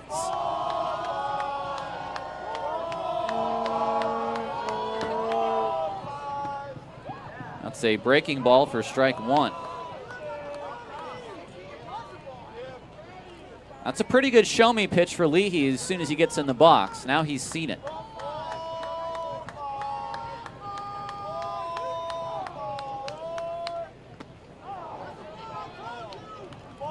No strike. There is an appeal and no swing.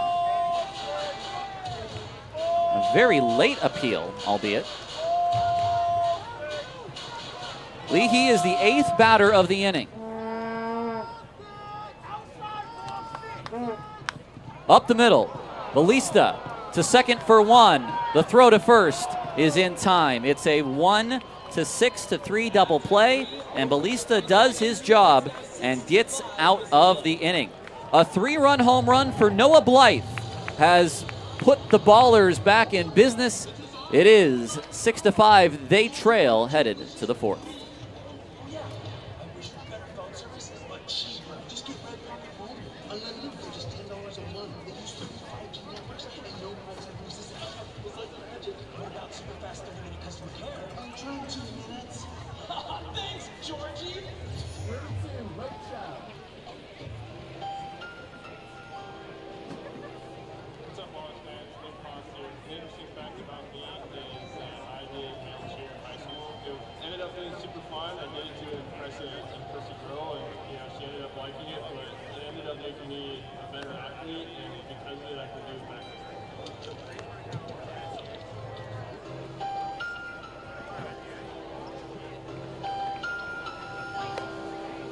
What's up, Ballers fans? This is J.D. Shepard, and one food that I cannot stand is tomatoes. It's the nastiest food I've ever had. I am a chef, so I got included in it, It's not what I cook, but I don't enjoy cooking it. I feel like I'm doing a disservice to anybody who I cook for that dish involves tomatoes. I'm absolutely sorry that you have to taste that. The texture is nasty. The taste is disgusting. And anybody who likes it, I don't even understand why you like it. Now pitching for the Oakland Ballers, number 32, Liam Rocha.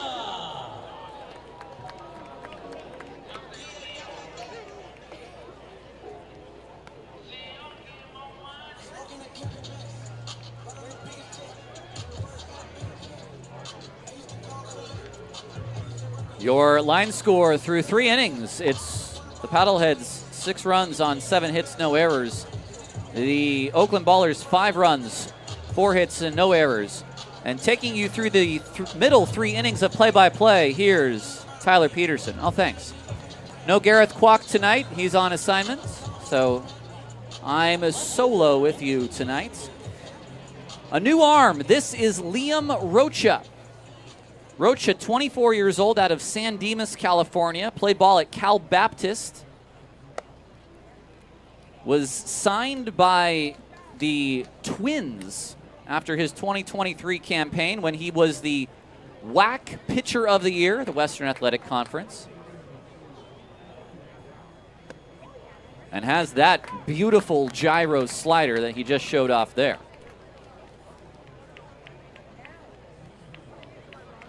It is a pitch that we saw in camp, and everyone was like, whoa, what is that? 1-2. His last year with the Twins was 2025. He pitched in Class A Fort Myers, was actually a teammate of Dylan Tatum at one point as well.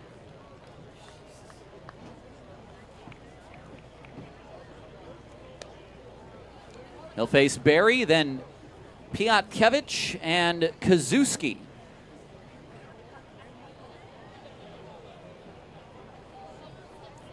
Barry grounded to first in his first at bat. He swings and misses, and he's gone. 93 outside, and there's 1 away.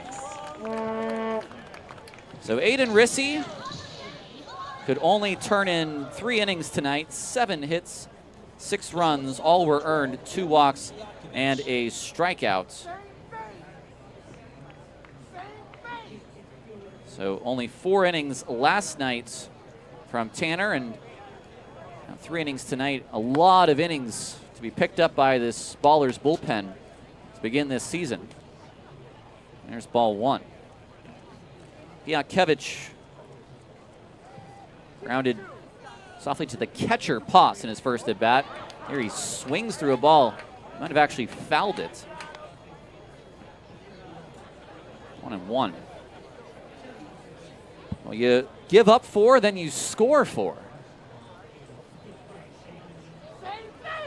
Rocha just needs to provide a couple of quick innings for Oakland now. Far too high there.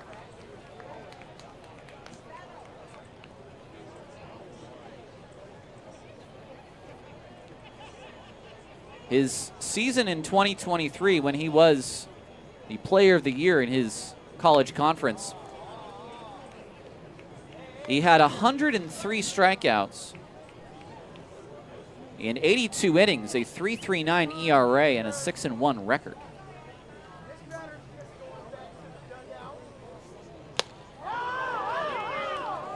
He does not go, and that's ball 4.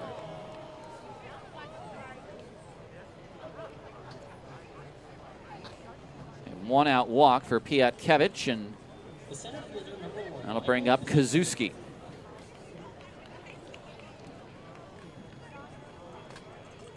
Two hits yesterday for Kazuski, was on base 5 times. Today 1 for 2 with a single.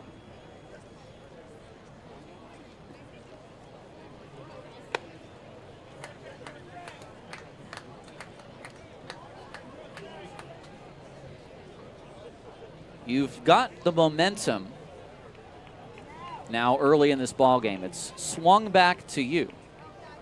You still trail, though, however, if you're the Ballers. And you want to be able to keep that momentum with you.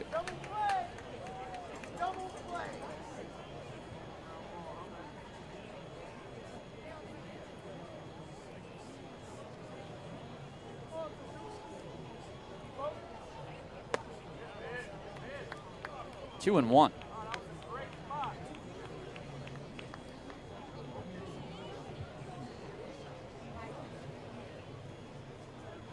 It's only a short lead for Piatkevich at first.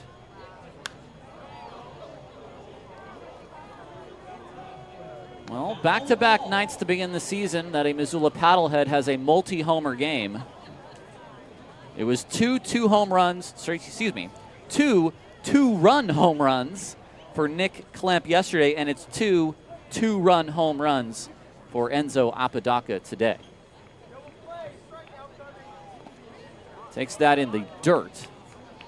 It's 3-2.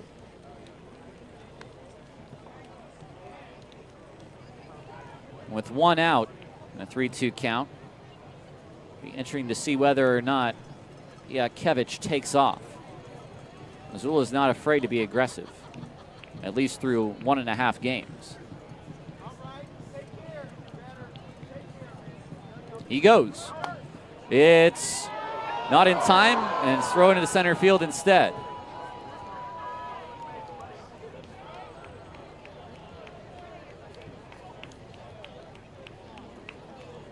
It's ball 4. The designated hitter, number 13, Nick Klemp. It's ball 4 anyway, so there's no stolen base. I thought for a moment that would have rung up the batter at the plate, Kazuski. But now 2 on with 1 out for Klemp. And now Rocha needs a ground ball.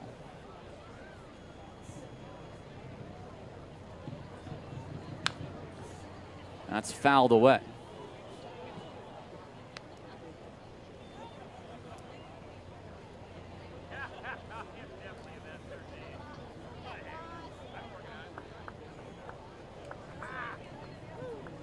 Klemp already with 2 hits tonight, 2 singles. We've been busy on the scorecard. Line drive to left field. That's a base hit. Charging in is Long. He's going to throw to the cutoff man, Allgaier, and it's station to station.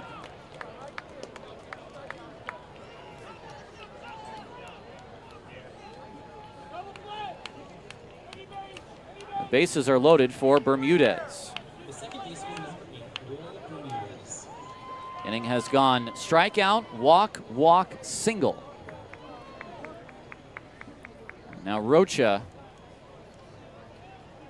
who I'm sure maybe has been asked to go multiple innings now, having been brought in the fourth, has a bit of a problem here. First pitch to Bermudez is low. A ground ball to a infielder could be a panacea. Anything else extends a deficit.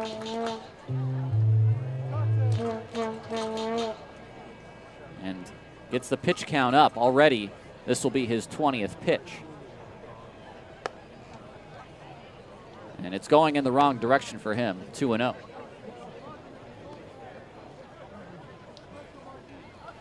And Jim Diedrich, the pitching coach, is not going to mess around with this at bat. He's coming out now to have a chat with Rocha.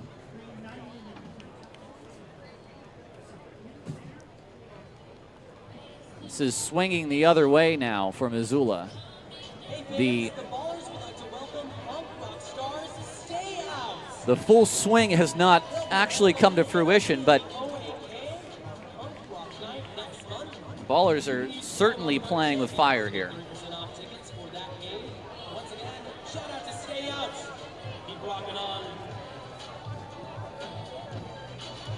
Now on 2-0 after a pitching coach conversation.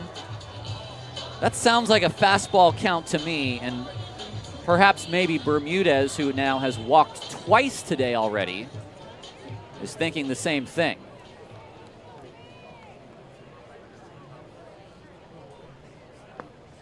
And instead he gets a swing through on an off-speed pitch. And maybe he was thinking fastball, because he certainly took a swing like it was coming as one.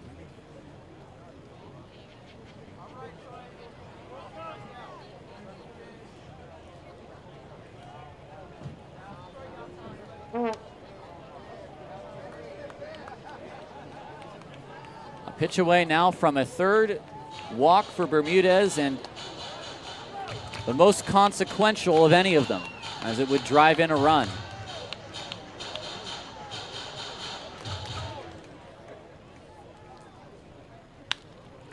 Ibarra to Cobb. It's thrown into left field. Long picks up the ball. He fires it home. That's not in time. It's a fielder's choice, E3. 1 run scores on the play. And, or excuse me, 2 runs score on the play, 1 RBI. And that has just compounded a bad situation.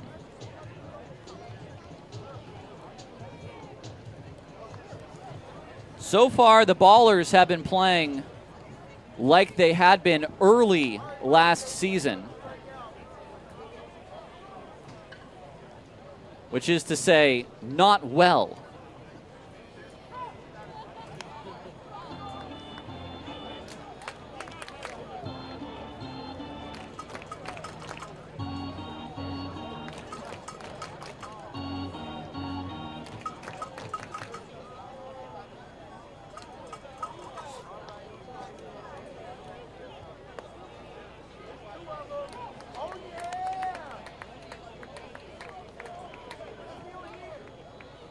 Oh, 2 on Stone.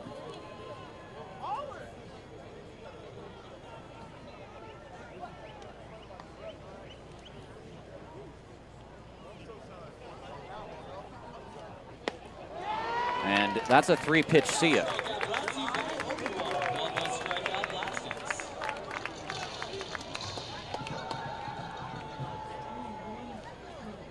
The third baseman, number 6, Xavier Pasarello. The problem early with Oakland last year was the defense.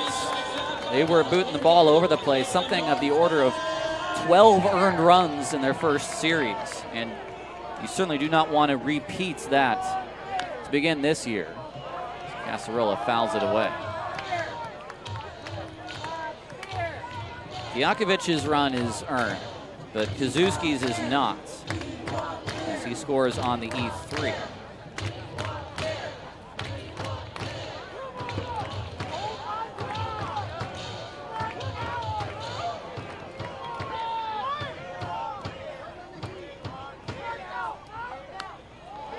Oh, and 2.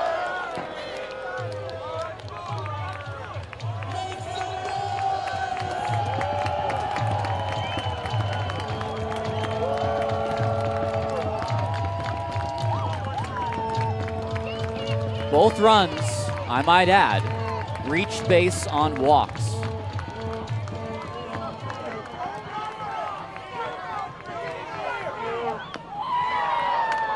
Another foul ball. And one of the things, you could go back to last night as well. The Ballers walked 6 hitters, which is not an outrageous amount, but they're just not a team that allows that volume. Tonight they've walked 4 through 4. This is a coaching staff that really, really harkens on the philosophy of throwing strikes, which of course I would say most coaching staffs do.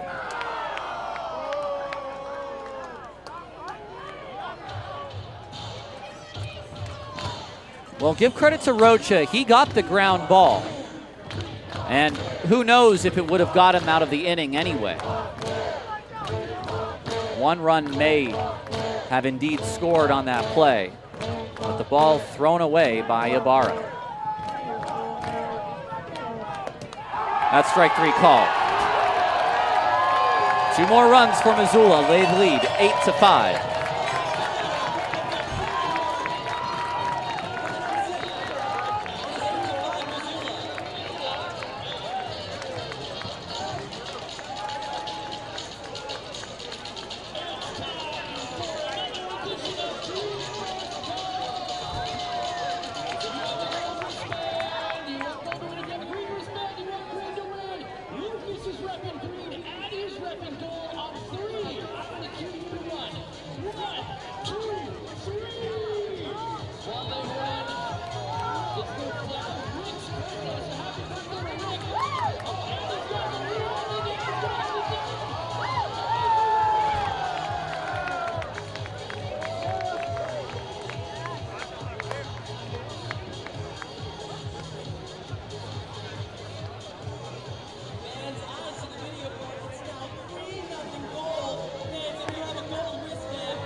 It's been the prettiest game for the second night in a row, and here we are only in the bottom of inning 4.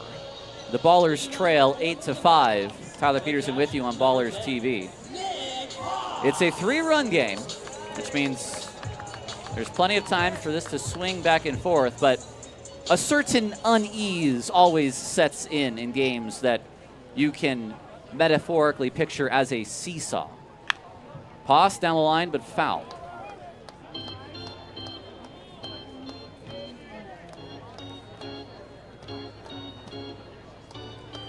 Balista came in, walked the batter, and then got a huge double play to get out of the third to preserve the lead.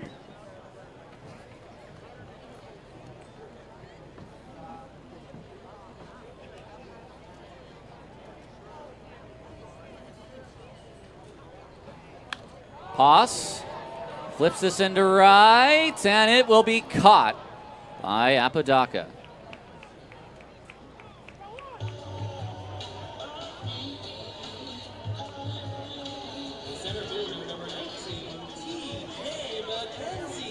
Here's McKenzie.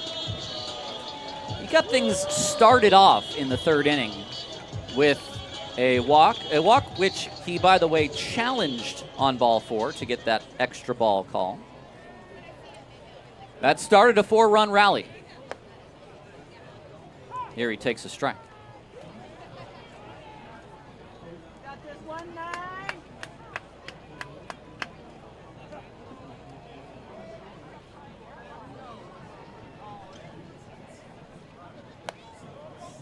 One and one.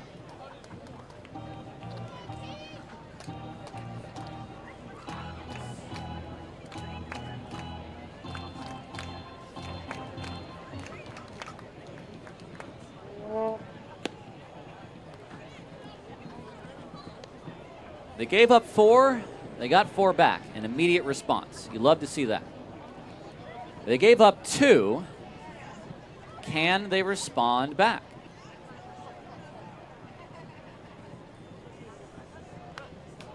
It's a decent swing by McKenzie, who did get a pitch to hit. I don't know if that's a classic hanger, but it's something that ended up in the middle of the zone.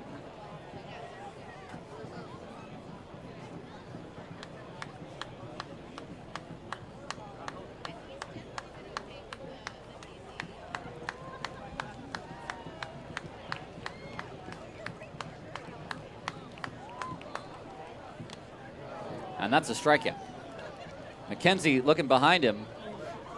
Oh, excuse me, a pitch violation on the pitcher. We will continue. Pitch clock violation has been called on the Missoula pitcher.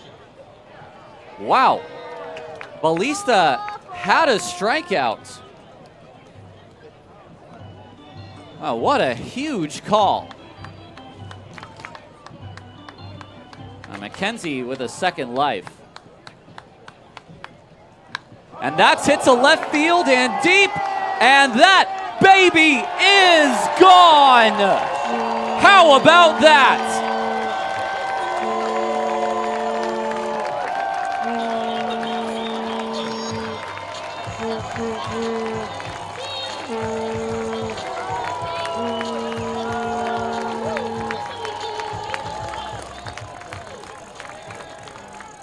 McKenzie struck out, but Ballista took 1 second too long to deliver that pitch. So instead, it's a home run. 8-6. Cobb fouls it away. Another first pitch swing. Well, that is an answer. And that's an acceptable answer. 8-6. Second home run for Oakland.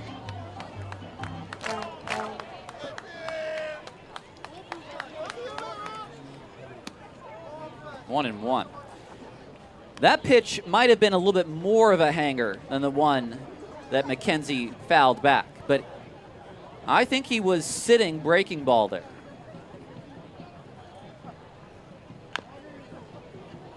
That time, Trey hits this off his foot. And will be uncomfortable for the rest of this at bat. I don't see the new ballers trainer Matthew McElroy coming out of the dugout at all.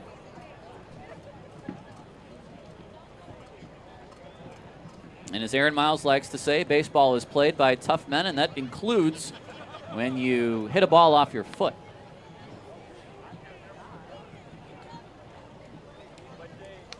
It's a 1-2 pitch.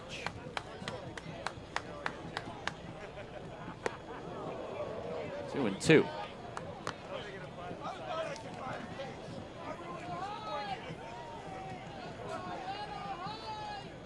I don't know if this will be the highest scoring game of the day in the Pioneer League, but it might be the longest.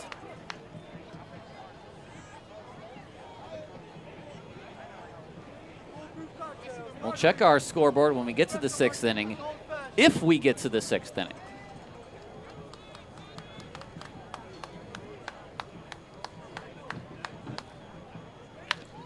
Up the middle, and that's out number 2.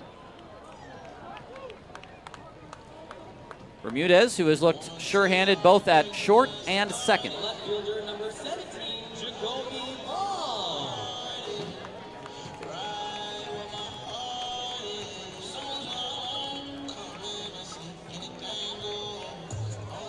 Long walked in the third inning, and he grounded out in the first. Long has good speed. He is best when he is on base.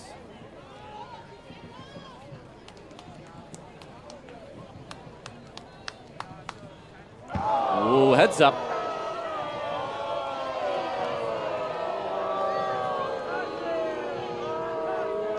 In his final season at Miami, the then center fielder was 10 for 12 in stolen base attempts.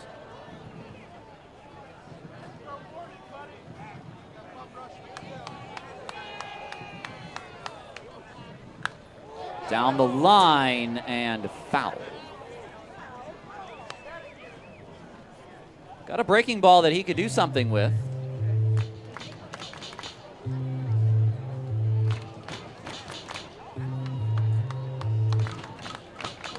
Just a bit out in front. Pops this up behind the plate, and that's out of play.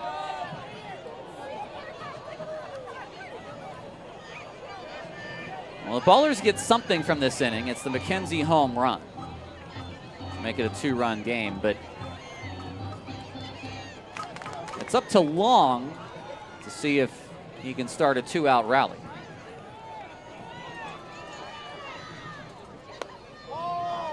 In 2. Feliciano was holding his glove pretty much the entire time above the zone, just trying to really hold that target for Ballista. This is popped up and playable. Stone. Long is not running. He's not moving. He should have ran to first there. And the inning is over nonetheless. I don't know why Long did not run to first. We head to the 5th. Ballers get one back on the McKenzie home run. It's 8-6 Missoula. That's right, Cards, and we really trying to win this one. In goal, serving green as a style, and we are about to do number 4. On 3, I'm going to have you run head first into each other. 1, 2, 3. Oh, Green got that one. Green got that one. All right, let's get them. Let's go, Green. And their sisters are here. All right. 1, 2, 3. No mercy. Oh, Green's got time. All right, how about one more? 3, 2, 1, go!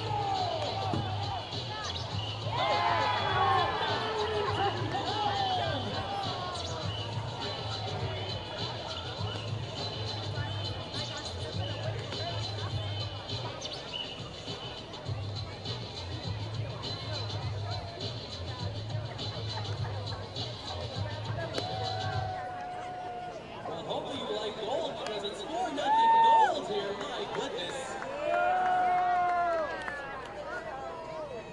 All of you with green wristbands, very sorry. Comebacks do happen.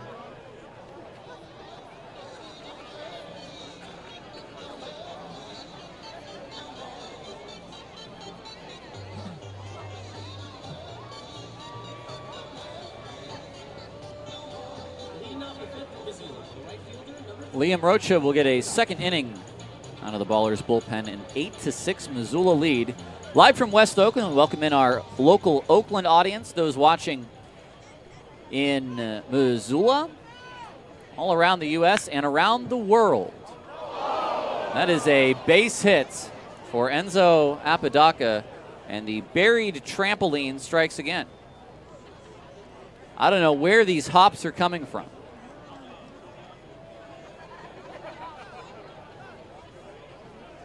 First pitch single that Rocha, I'm sure, had already started to use ink and write in 4-3. Here's Feliciano. Does not need to be said, but this is a broadcast, so I'll say it. Rocha needs to shut down the Paddleheads here. It's a nice first pitch to Feliciano on the breaking ball. It's a hard slider, and it's got some funky spin to it and some drop.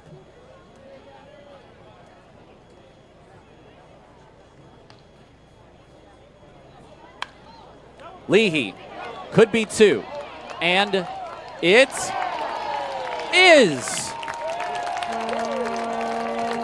Ibarra got back.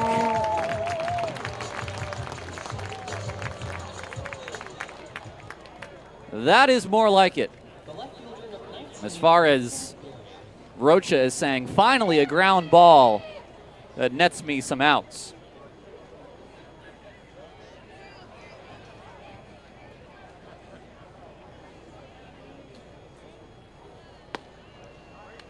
Strike on the outside corner.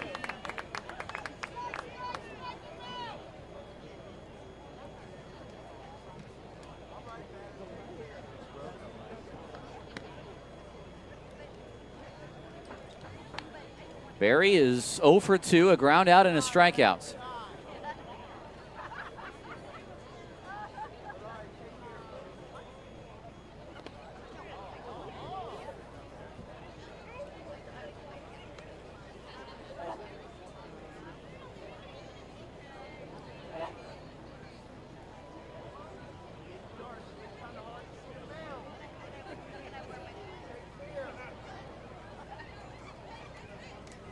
They finally find a pitch they like, but he's got to step off. It took just much too long for Rocha and Poss to get on the same page.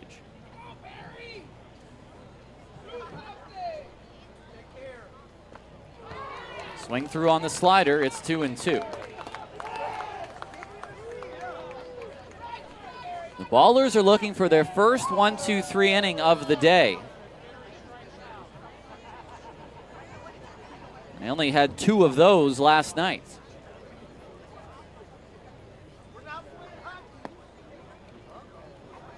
We go full.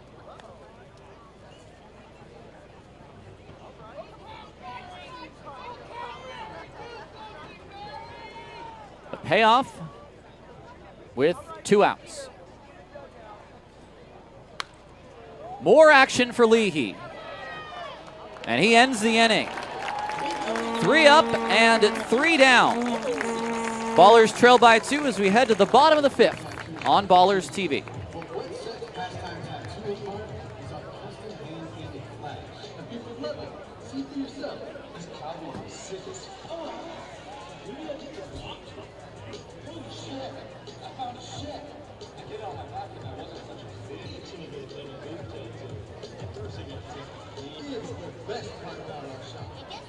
Saturday, August 15th, we're giving away $3 tattoos. Come on by Saturday, August 15th. Casey, what are you doing on a bike? What in the world? Why are you on the field? Get off the... Wait a minute. This must mean it's time for Mayor Mike's Hot Dog Toss. Fans, make some noise if you want a hot dog.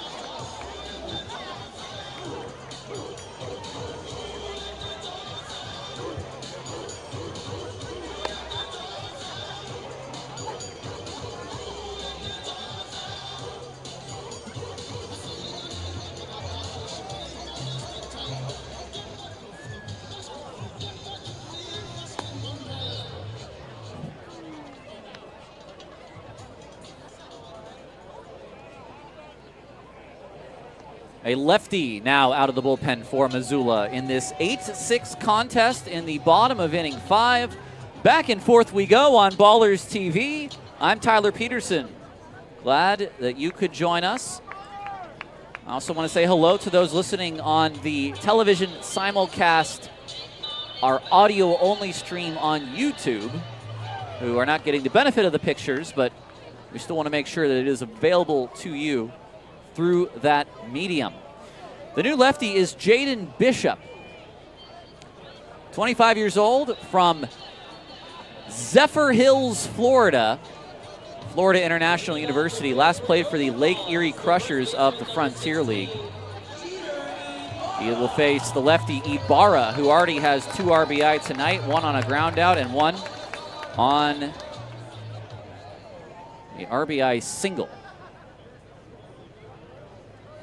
First pitch is down and away for ball 1. So Balista comes in, gets the job done in the 3rd to get out of the jam, and then allows the solo shot to McKenzie in the 4th. That's fouled out of play.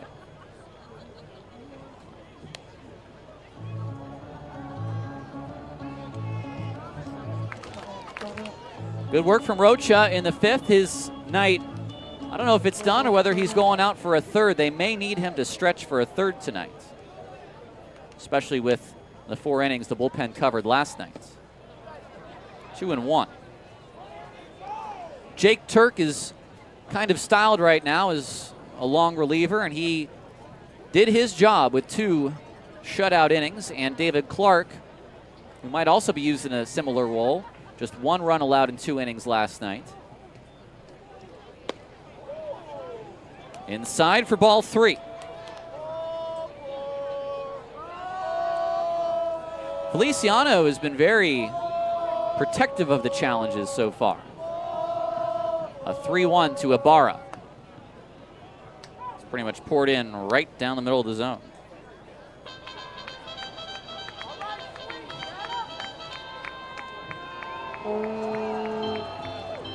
So let's see if we have action on this 3-2. Will it be something that brings out a swing from Jeter?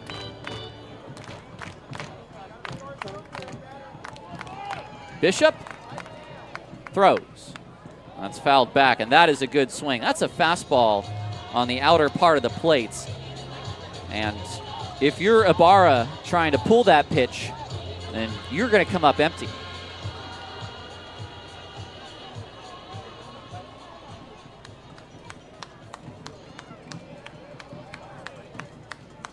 Here's the 3-2 again. Ground ball to 3rd. Casarilla lets it play him, but he scoops it up and throws it to 1st in time. 1 away.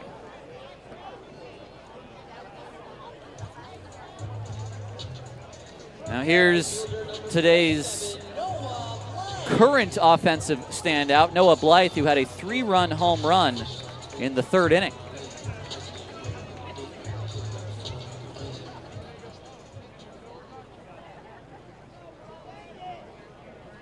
Facing the lefty and Bishop. First pitch is too far in. Well, like Ibarra, Blythe already in a hitter's count.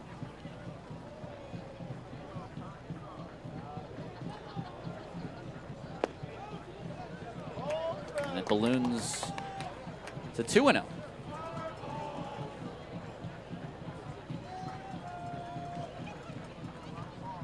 Two-run game in the 5th. Went after that one, and that's a healthy swing.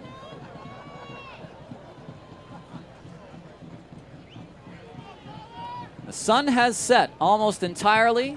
We're playing only under lights now, the lights of this field.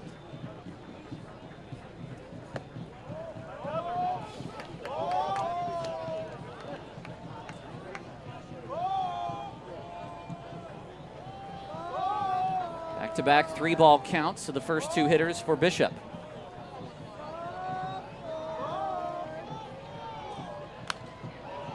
And we'll see a 3-2. Now Bishop missed his spot. That bled out toward the middle part of the plate. Feliciano wanted it inside. And you want Blythe, who's serving as the cleanup man today, to be swinging at those pitches. Another payoff.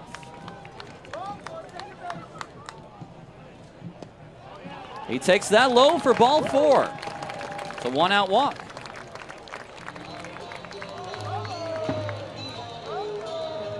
It's the 5th walk for Paddleheads pitching today.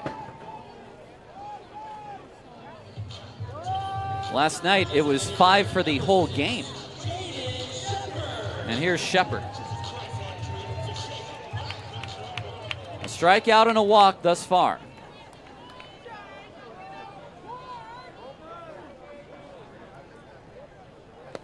Big cut and a miss by Shepard. He was trying to tie this ball game up. He chased below the zone and just need to go after something a little bit higher.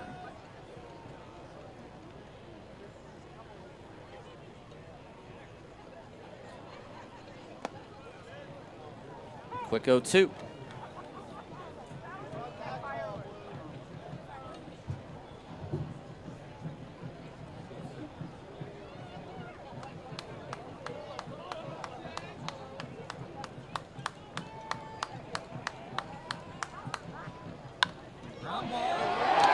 Ground ball down the line.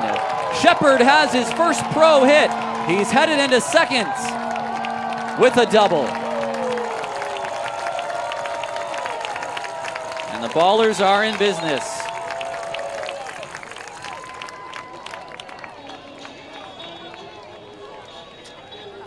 They had Casarilla in what I might call a double play position, so he was playing closer toward the hole at short. And now here's Jake Allgaier, who will switch again and go back to hitting right-handed. He doubled as a right-hander. He walked as a left-hander. The tying run at second with 1 out. Hello, back to the screen. Everybody's got to get back. It's a much shorter backstop, folks. Last year, that might be a run, but boy, did Feliciano control that quickly. Good heads-up base running from both Blythe and Shepard. No need to run into outs right now.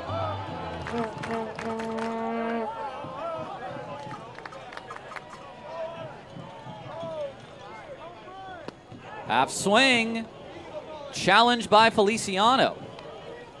The call, the ball is being challenged. The call is overturned to a strike.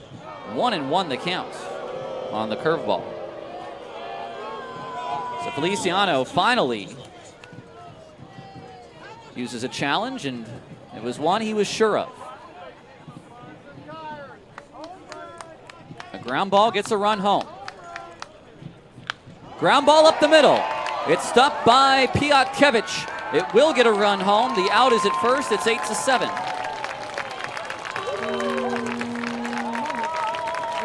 That's good work from Allgaier, who picks up his second RBI of the year. Second baseman, number 23, Nick Leahy.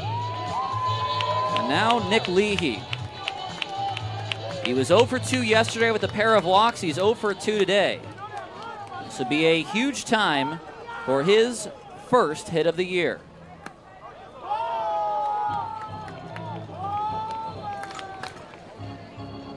Oakland has been fighting back repeatedly tonight, and 90 feet away from tying this ball game. It's an inside-out swing on a fastball that was coming in on Leahy.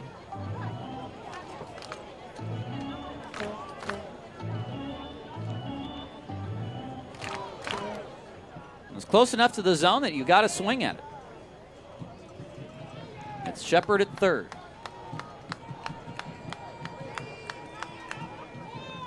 Heads up, that gets way away from Feliciano, and this game is tied. A very wild pitch, far in front of home plate.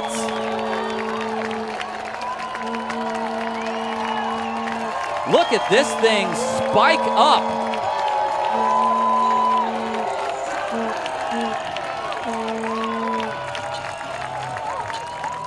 Down 6-2. We are tied at 8.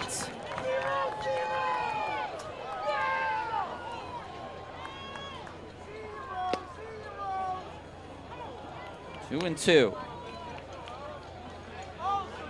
Rissy is off the hook.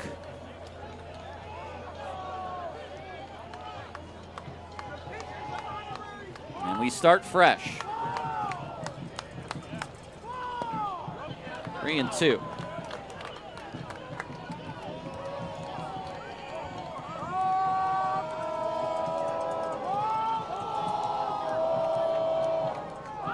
A payoff to Lee. Out of play.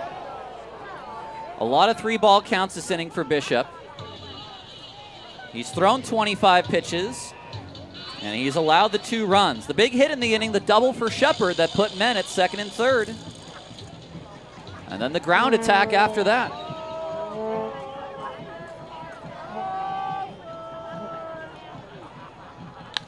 Line drive to left field. This will be extra bases, I think. It's cut off by the center fielder, and Leahy is going to have a sliding double. And there's his first hit of the year.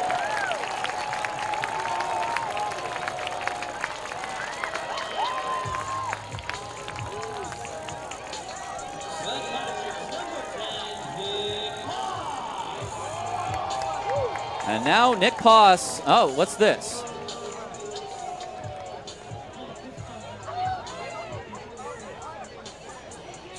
So there's a pitch clock violation on the pitcher.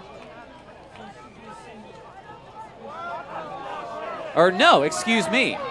They're sending Leahy to first?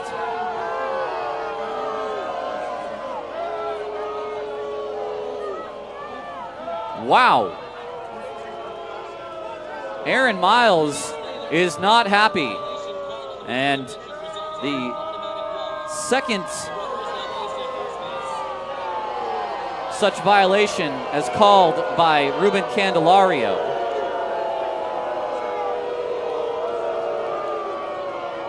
And this isn't like a delayed penalty in hockey where you take the best results. I thought it might have been, but apparently not. So it's ball 4 to Leahy. He does not have his first hit of the year. I beg your pardon.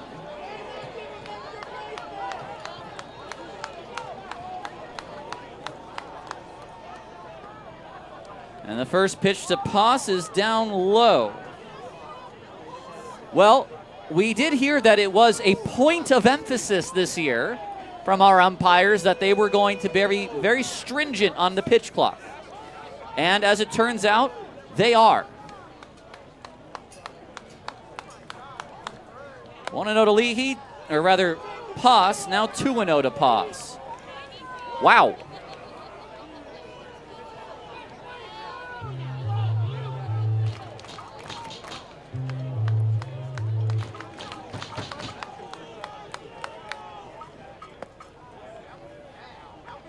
Nick Poss has a chance to make a lot of friends tonight. 0 for 2 so far in the game. Looking for a 2-out hit. Oh, now what?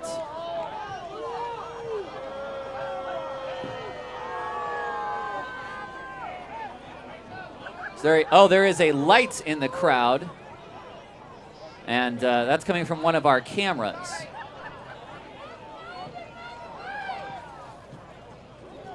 Okay, we're ready to go.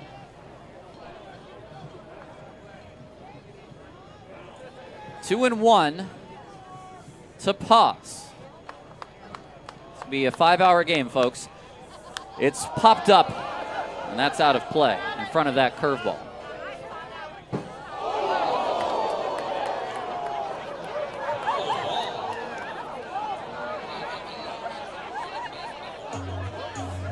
Leahy, or rather Poss, excuse me, is going to take his timeout. 2-2 with Leahy on at first.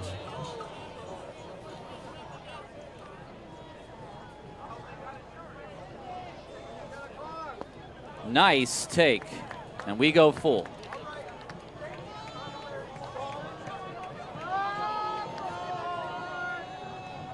With the full count, Stone will back up. And Leahy will run. Another 3-2 count in this inning coming from Bishop.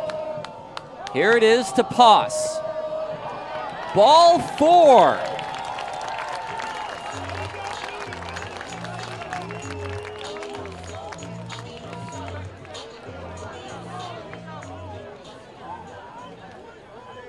Here comes TJ McKenzie, the third walk of the inning.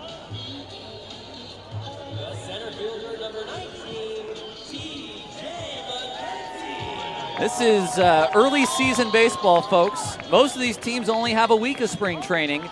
And now timeout. Here comes Michael Schlack.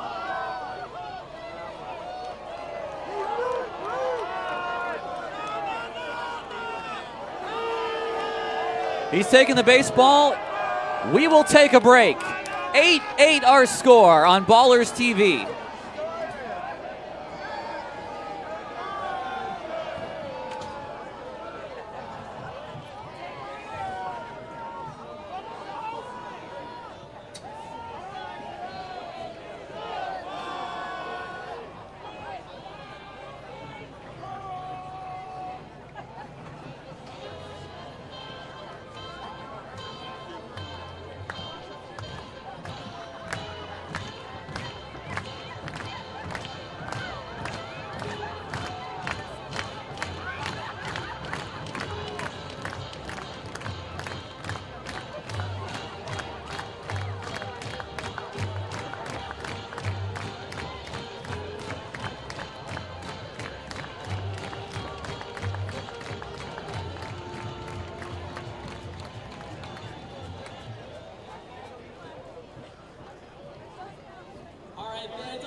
The new man out of the bullpen is Parker McMahon, a right-hander. He'll face TJ McKenzie. 2 outs, 2 men on, and the Ballers have tied things up here in the bottom of inning 5. The center fielder, number 19, TJ McKenzie. McKenzie, a homer in his last at bat.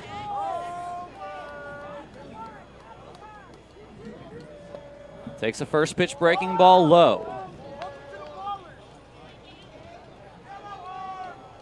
7 walks from the Paddleheads today have helped this Ballers offense.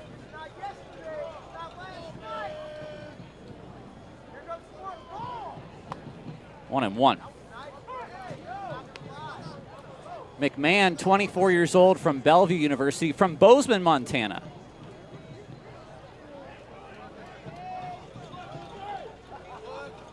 Relatively close by. Nice pitch. Squirts away from the catcher, but no one can go anywhere.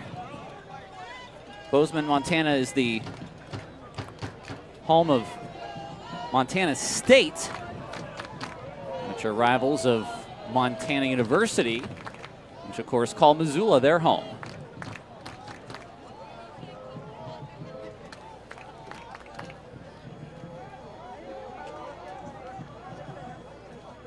The 2-1.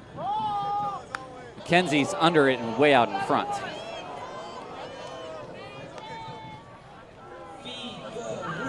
Bishop goes 2/3 of an inning. Allows a hit. 2 runs so far, 3 walks and no strikeouts.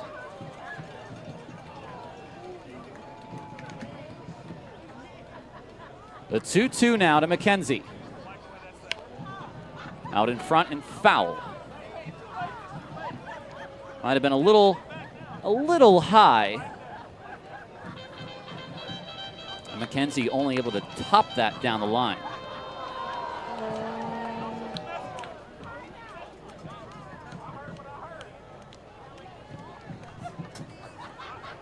It's Leahy at second and Poss at first.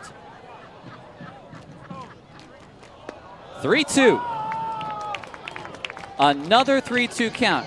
Is that the 5th that we have had in this inning?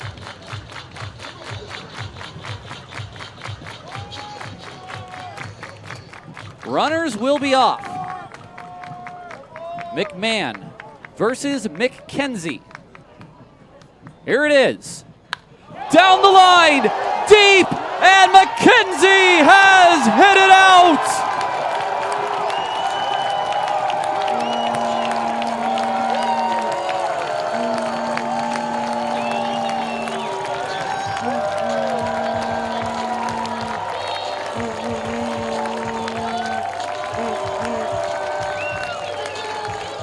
He chased an off-speed pitch above the zone, and then he got one right where he wanted it.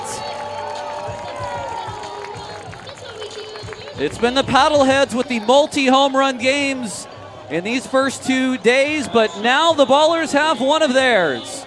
His second home run in back-to-back innings, no less. And now Tremaine Cobb, the Ballers have scored 5 in the 5th. And Abe Lincoln, as my old partner John Balgini used to say, and now Cobb will take ball 1. The Paddleheads have been pitching behind hitters in this inning.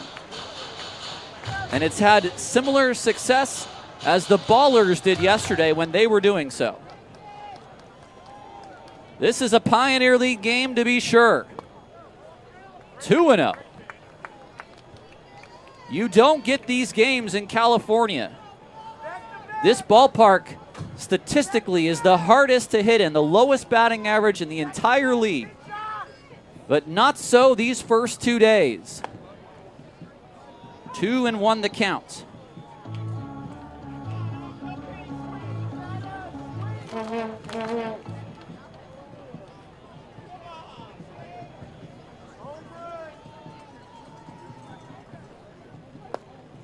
Low.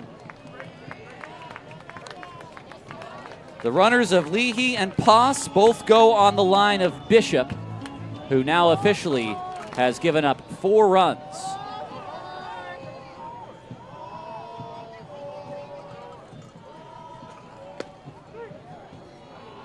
Strike 2 on McKenzie, even though he rung him up. And the umpire with a little tap at the chest there, 3-2. Fair play to the umpire, who knows the mistake is his. Another full count, number 6 of the inning. Ground ball through the right side, and Trey gets a single, his second of the day, and it's back-to-back multi-hit games to begin the season. The Ballers have, for the first time this year, sent 9 to the plate. Here's Long.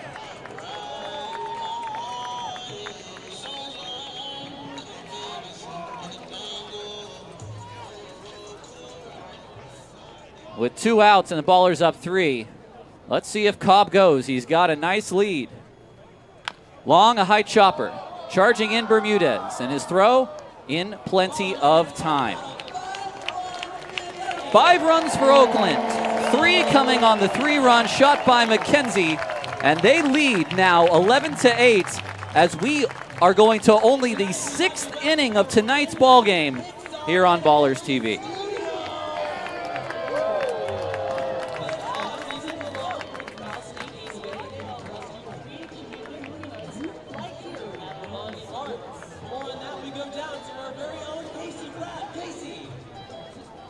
Thank you, Tarek. I'm here with our friends from Pixar Animation Studios. I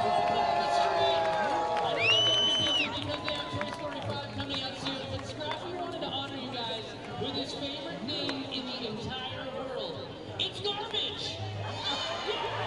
Garbage! Scrappy made you a custom garbage cake.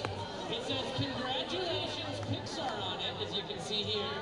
And he just loves you guys so much that he collected all his trash around the ballpark, and he's presenting it to you guys. Yeah, take your garbage cake. Yeah, and he's got some gift bags for you. And we appreciate you so much. Thank you for coming, Pixar. And best of luck with Toy Story 5. You know, so excited for Toy Story 5. We're going to be doing the Toy Story 5 day coming up very soon. So thank you so much, Pixar. You're the best. All right, let's make some noise for Pixar Animation Studios.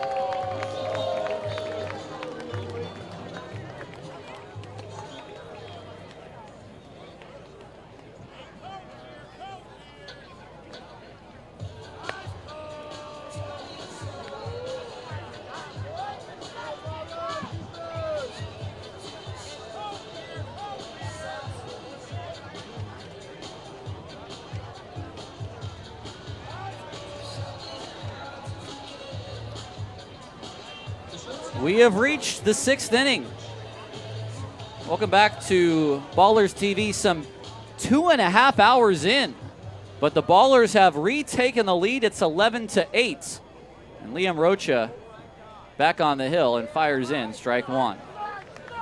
Rocha so far has given up a pair of runs, although only 1 was earned.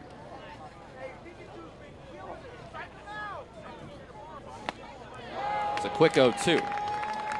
And had the double play on a ground ball been fielded correctly, maybe he would have given up no runs.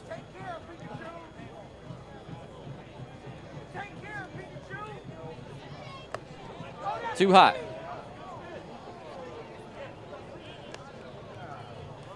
The previous pitch has been challenged. And we've got a challenge by someone. Ballers are out of challenges. Was that I didn't see, was it Poss the challenge or the pitcher? It was the catcher Poss. 1-2. Just staying alive is Piatkevich.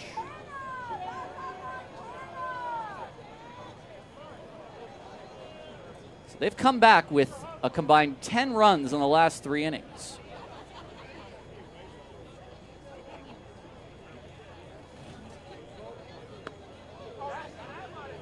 Just off the plates.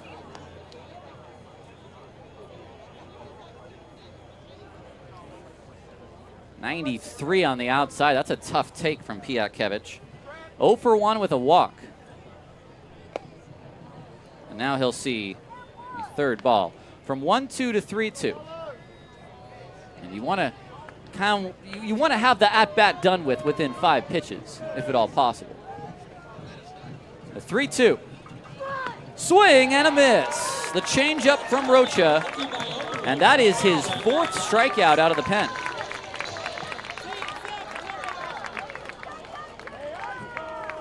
One away. So the 4th time through the order. And the center fielder, Kazuski, who's reached base twice and scored 2 runs. Already 5 runs scored from the leadoff spot for him. First pitch, a slider in for strike 1.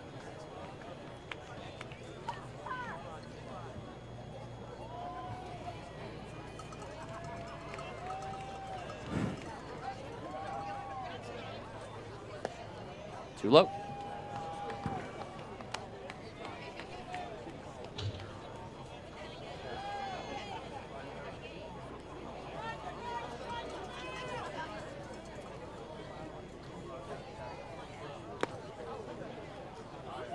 Not close enough there, 2-1. The best thing that Rocha can do and walk off this mound as a pitcher of record in this game is to have a quick 6th. There's strike 2 at the bottom of the zone.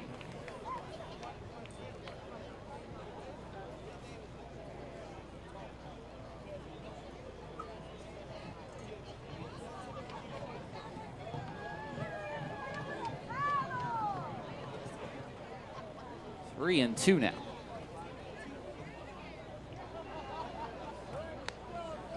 Over 50 pitches now, Liam Rocha, and I'm not exactly sure the last time he has thrown over 50 pitches. But he is being asked if he is up to the task today. That is strike 3 called, his 5th K out of the bullpen.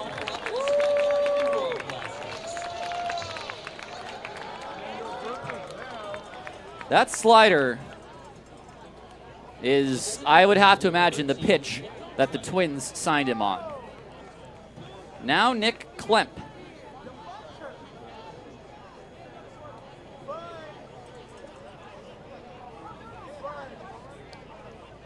Swing and a miss on the slider.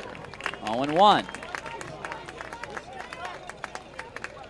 3 for 3 with 3 singles.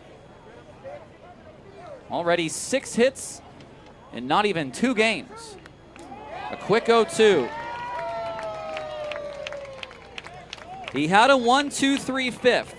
Can he have a 1-2-3 6th? It'll go a long way for the rest of this game for the Ballers to get their first victory.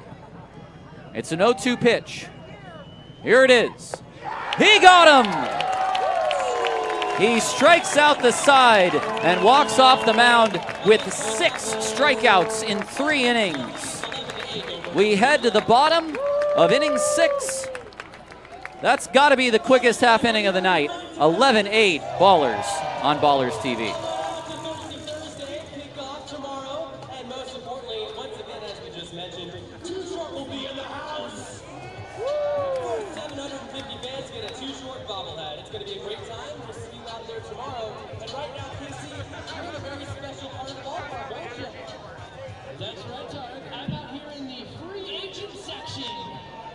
It's a brand new feature here at Ramondie Park for singles and like-minded individuals that want to find love at a Ballers game. It's a great idea, right, Tarek? So, let's take a look and see what we have in the single section. We have an actual mermaid here in the single section. That's interesting. Any other mermaids? Hannah, are you single? Yeah, And you're here in the single section. Have you met anybody yet tonight? I have met lots of lovely friends. Yeah. Okay, and what is this over here? Are these like pink wristbands that people can wear if they're single? You guys wearing pink wristbands? I see some pink wristbands up there. So that might be the problem. You gotta keep the wristband on. And it's important that you keep the wristband on if you're in the single section because that's how everyone knows that you're single, aside from the mermaid costume. Well, that was the most and then, thank you. And then I wore my mermaid tail on the playoff games and they won the championship. All right, well, that's important. We got to keep it going. We got to run it back. All right, everybody. Welcome back to Ballers Baseball on Ballers TV. We head to the bottom of inning 6, and Parker McMahon is still on the hill. He gave up the 3-run home run to McKenzie. However, he is not currently on the hook for the loss. Excuse me. Here's Jeter Ibarra, followed by Blythe and Shepard, 3, 4, and 5. It's an 11-8 lead for Oakland. It's time to look at our out-of-town scoreboard, brought to you by AC Transit. See what's going on in the Pioneer League. First pitch in for strike 1. One game just finalizing in Great Falls. The Range Riders will take a second victory of the Voyagers. That game 13-7. The Raptors 15-8 over the Hawks in Boise. That game's still playing in the top of the 9th. In Idaho Falls, the runners-up last year are risking losing a second straight game to begin the season. It's 15-9 Mustangs. In Yuba Sutter, the Freebirds are trying to beat the Coast. It's the top of the 9th, 8-5 Long Beach Trails. That'll even up the series 1-1 if they can do that. 2-2 to Ibarra. And the final score of tonight, the Red Pocket Mobiles 4, the Modesto Roadsters 8. That game in the bottom of the 6th, so they are neck and neck with us. They, however, started 40 minutes later than we did.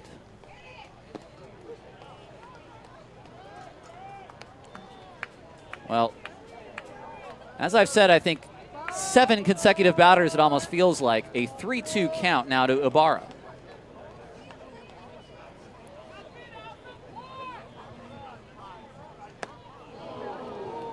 May have chased the fastball. He strikes out.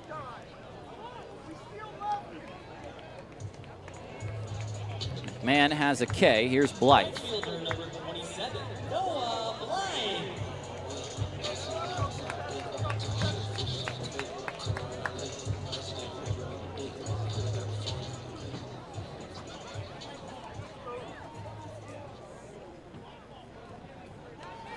Blythe had his first pro hit early in the contest. It was a 3-run home run in the 3rd to deep right center.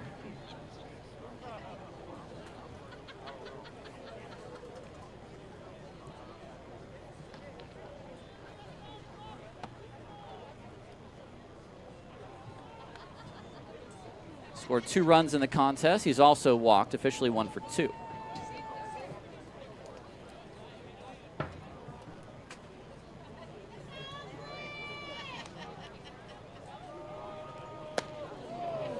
Blown away that time, and I think Blythe might have just been sitting on a breaking ball there. The 89 was blown right past him. Now 1-2. I believe it was Mickey Mantle that said sit fastball, react to everything else. 1-2. That's back-to-back Ks for McMahon. And he's elicited a few chases as well above the zone.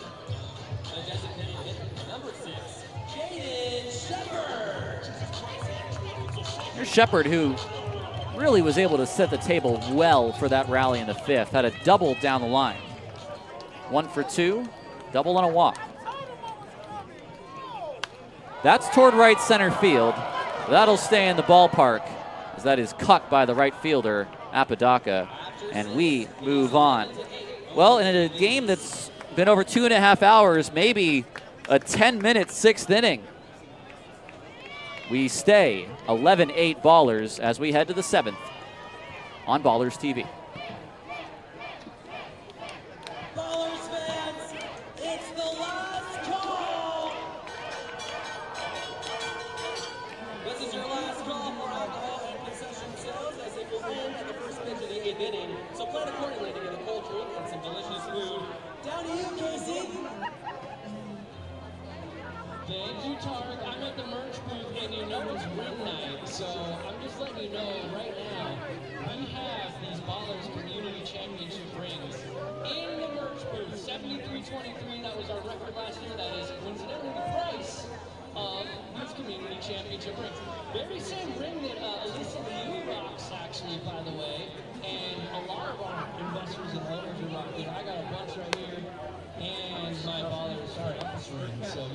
cool they are and how similar they are to the ones that the players actually wear as well. So come on down to the merch booth. In addition to these rings, a bunch of amazing stuff, including championship pennants, some new merch, and my lucky black jersey right there that I wore throughout the entire championships too. Come on by.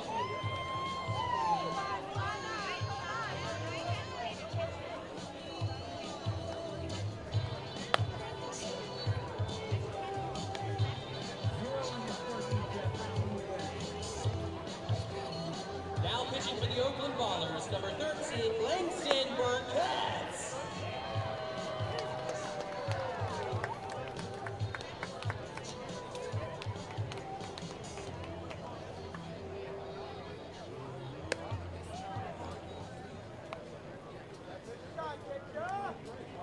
Our final third of this ball game tonight, we play the top of inning 7. And some great work from Leah Rocha out of the bullpen. Liam goes 3 innings, allows 2 hits, 2 runs, only 1 was earned, walked 2, and struck out 6. And now, the Pioneer League debut for the big right-hander, the youngest baller ever, Langston Burkett, who just turned 21. First pitch is a strike. Burkett was a high school undrafted free agent signed by the San Diego Padres. He played 2 years at the complex level. Did not have a ton of success either year. Burkett at least partially attributes that to a change in his delivery. 1-2 now after that ball blown by him at 92. You see the almost sidearm low 3/4 release. They had, the Padres, that being, had him go over the top. Too high.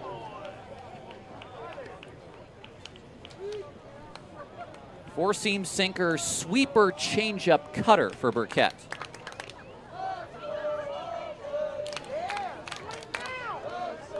Swing and a miss. Bermudez strikes out. And one of the few times that they've actually been able to keep him off base at all. First time today, certainly.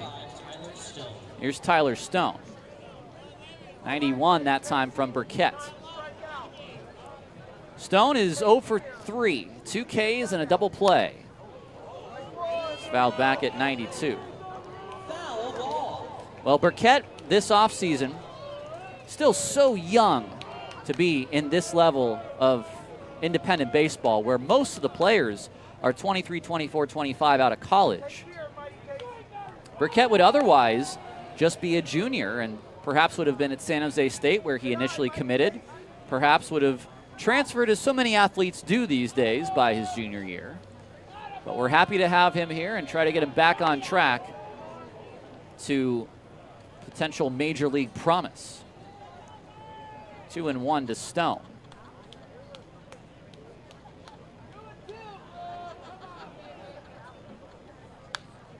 That's out of play.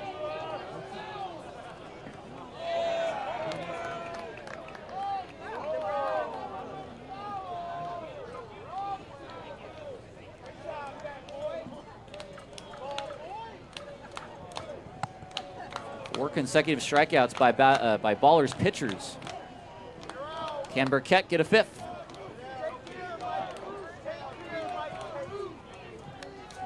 Not here. I actually do apologize. It is Langston Burkett. I even wrote the pronunciation myself on my guide. Burkett spelled B-U-R-K-E-T-T. 6'6", 250 from Santa Cruz, California.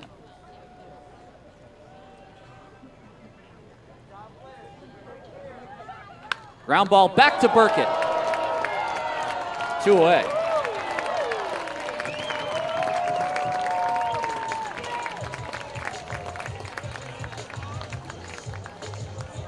Just 1 hit for Missoula since the 4th inning. Rocha and now Burkett have really turning in some good work for the ballers here. Casarilla takes ball 1.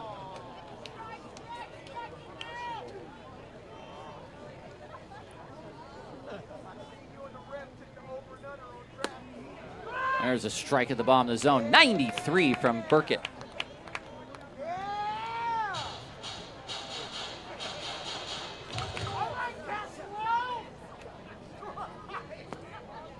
Not that time on the slider.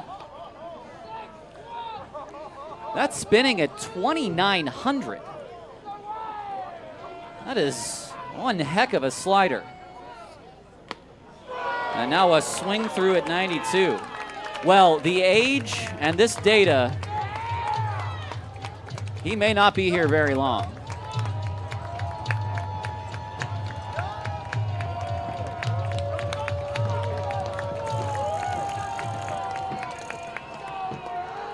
Heads up, or rather heads down. 3-2. That was 93 over the head of Casarilla, and I don't care who you are and how nice and temperate a person you may be, that'll rile you up at the plate a little.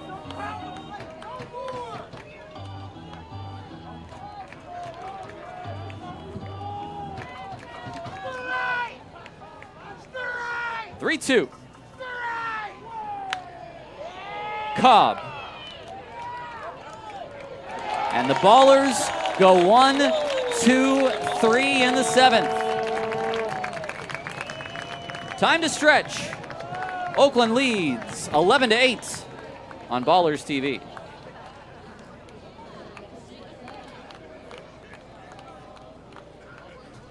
All right, guys, you ready for the 7th inning stretch?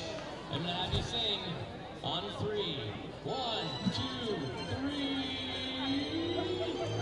You ready? Take me out to the ball game.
Folks having a good time out at the yard.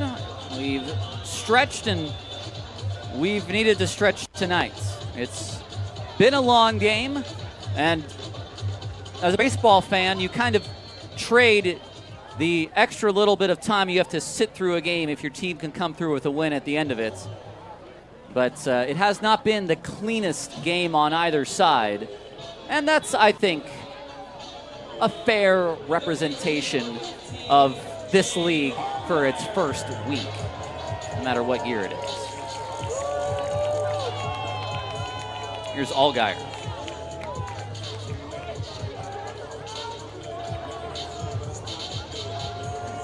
Allgaier will face McMahon, who's still on the bump after an inning and a third so far.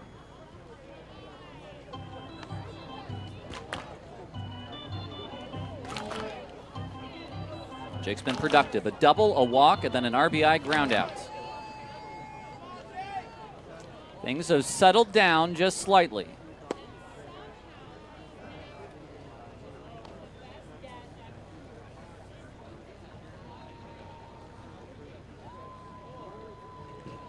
Leahy is on deck. Poss in the hole.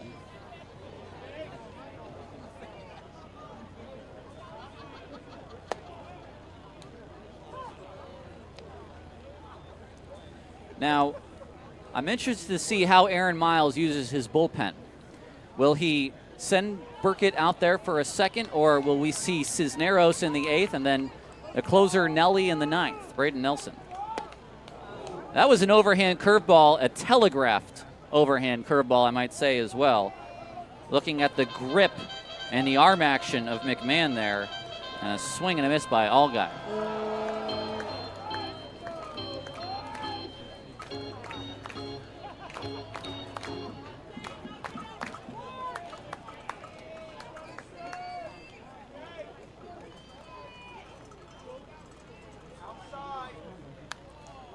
Jake stays alive.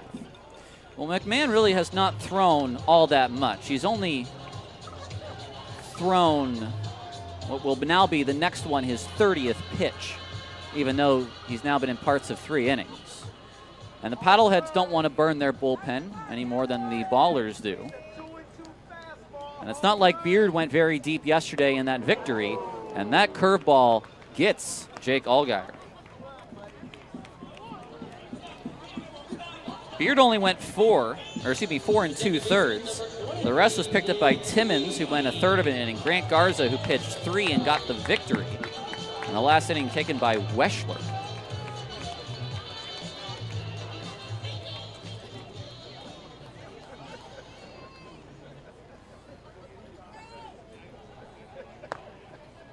He takes one low. A lot of first ball counts, as we've said.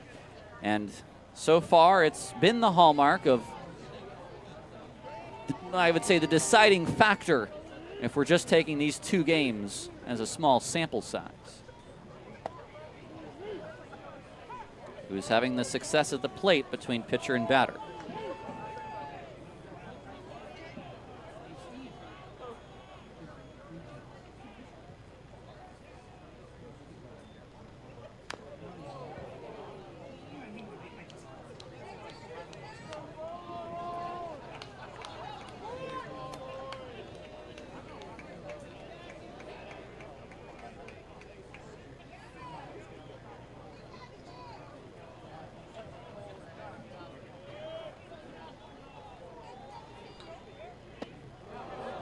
He goes, says the home plate umpire.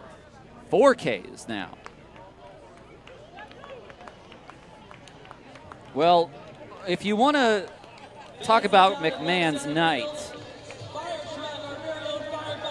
he's allowed a 3-run home run to McKenzie, but it's been pretty good after that. He allowed a single, and it's been 6 straight retired.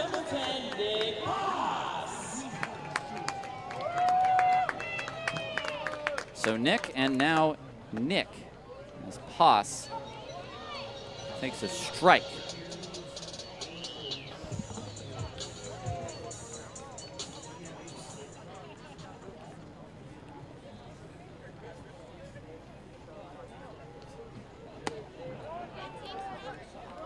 That slid, as all good sliders do, but that one slid off the plate.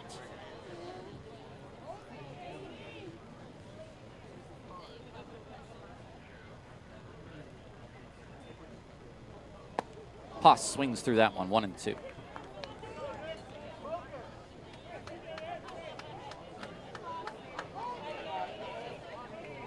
Again, save for the home run that McMahon gave up. He's getting the job done right now in the 6th and the 7th. And that's just a pure overthrow. It looks like the 8th will belong to Burkett. And perhaps if he runs into trouble, an early 8th inning introduction of Braden Nelson. We'll see. It's the return of the 3-2 count.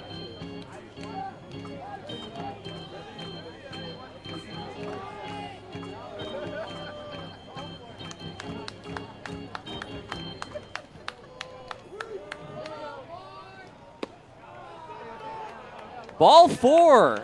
Almost the whole field of Paddleheads was walking off the field, and no one challenged. Perhaps not the situation, but everybody felt pretty good about it. The center fielder, number 19, P.J. McKenzie. Already 2 home runs for McKenzie. One of those given up by McMahon.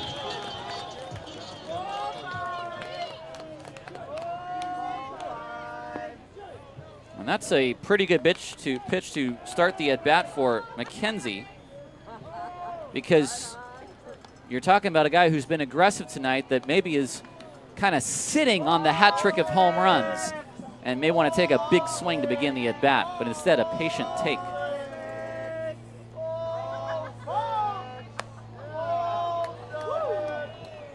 2-0.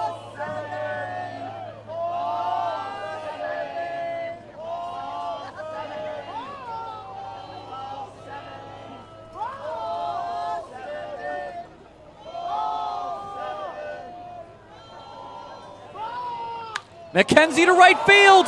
This is deep, and it's out of here!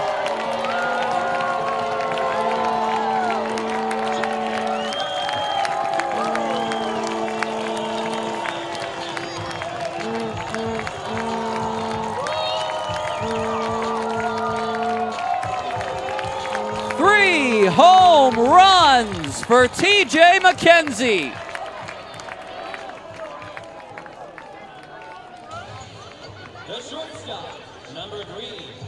He takes on right field as a right-handed hitter at night. That does not happen at Raimondi.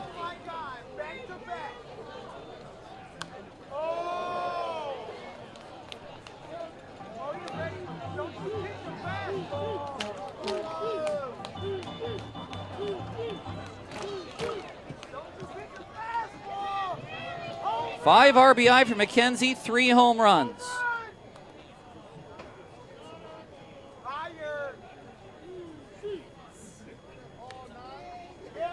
His best night as a baller. Last year between the Ballers and the Sky Sox, he had 16 home runs.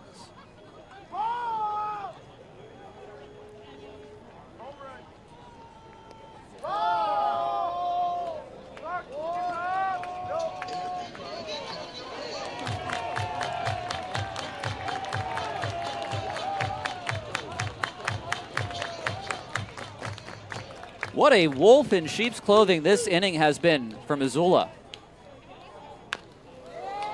Casarilla charges, fields, and that skips by the first baseman. It's a base hit, and I think it hit Trey Cobb on the way there as well. So Cobb has 3 hits. That was a tough play for Casarilla. And now Long.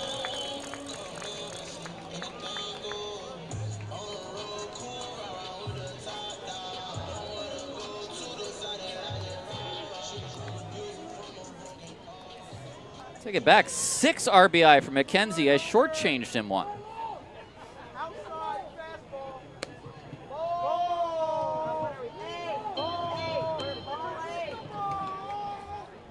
Long 0 for 3 with a walk, looking for his first Ballers hit. It's now 13 runs on 10 hits for Oakland.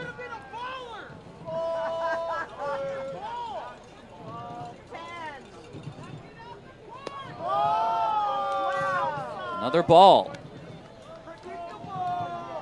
Now McMahon now just being asked to throw as much of the rest of this game right now as he can. It's only a 5-run deficit. There's a strike.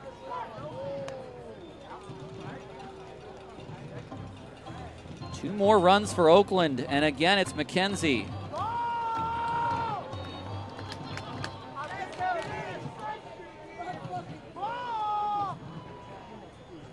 There goes Cobb. It swung on and missed, and that is a stolen base. And I'm a little bit surprised that Feliciano did not try to embellish a batter's interference there. because, boy, did Long have a big backswing. It's a steal for Trey, the first stolen base of the year. Off the plate, a great take.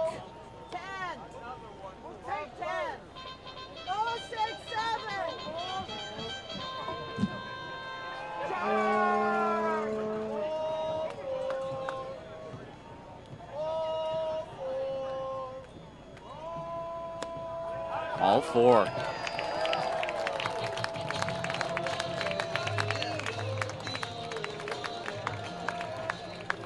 Well, Michael Schlack takes a lot of pride in his pitching. And as far as mountain teams go, his staffs always have the lowest ERAs of the mountain teams. Just a harder place to pitch in other than California, where we might literally be below sea level here. I'm not sure. Barra out of play.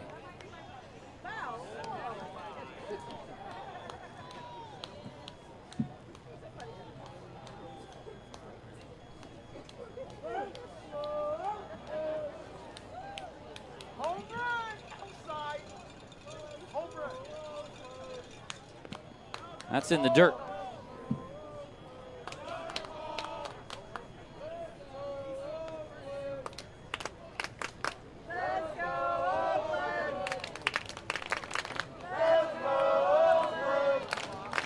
Two on, two out, 2 runs in. The Ballers gave up 11 yesterday. This time, they've swung it for 13 tonight.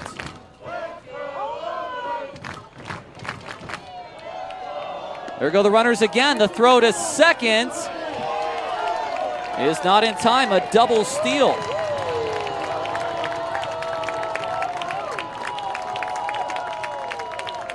Long fast enough to catch up after watching Cobb take that extra base. Now a single could score 2. That's a big situation here in a 5-run game. Ground ball. Bermudez sure-handed, stops and throws, and the inning is over. TJ McKenzie, his 3rd long ball of the night. It's 13-8 Oakland on Ballers TV. With easy connections at West Oakland and downtown Oakland Bar, right in line 22, the NL gets you to Monty Park hassle-free. Skip the parking. Plan your trip today at actransit.org. AC Transit, moving to East Bay since 1960. And it's time for green versus gold. That's right, Charles. We're back with this green versus gold. If you're wearing a green wristband, you're not. If you're wearing a gold wristband, you're not. You will get a prize as you exit the ballpark if you show your gold wristband. But tonight we're still going to rock here. We've got Scrappy Riley Boston. In green, we got Ali. In gold, we got Rydell. And they're going to bust the move here. And Scrappy's going to pick the winner. So Scrappy, take it away. Okay, see if you can do that move. All right, Rydell, why don't you go first? Oh, nice. All right, Ali, let's see what you got. Oh. All right, Rydell, super magic. Rydell, let's go. Ooh. Oh, he caught it between his legs.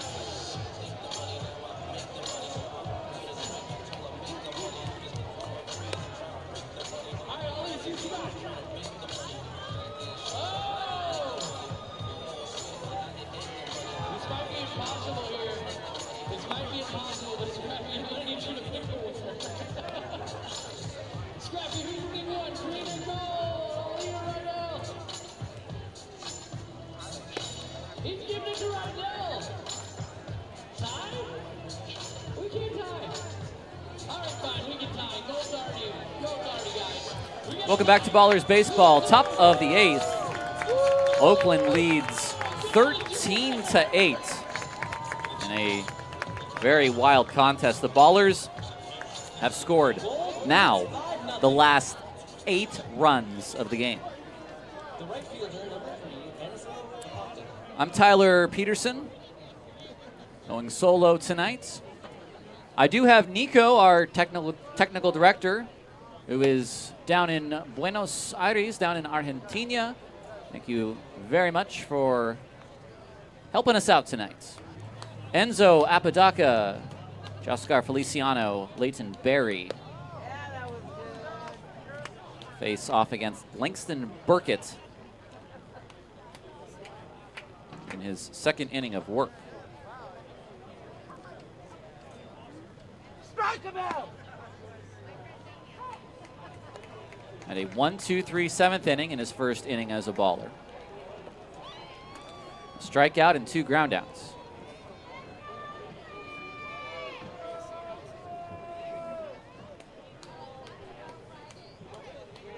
Strike! It's fouled back.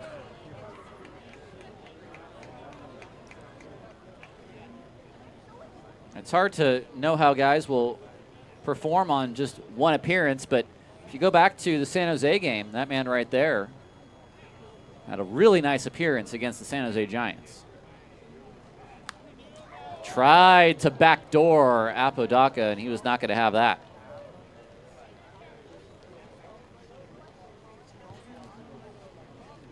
He even got a pretty good swing off as well. That was not just a protective swing. From the windup.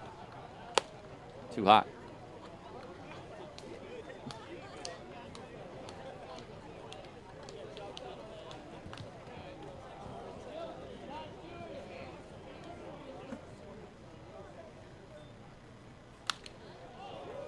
Down the line and foul. Apodaca, don't forget, he's had a 2 home run game. A 2-run shot in the second, a 2-run shot in the third.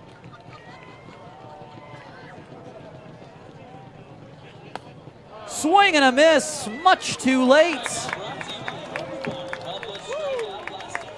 Sitting soft, it came in hard.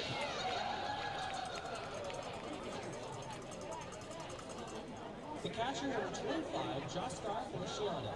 Here's Feliciano.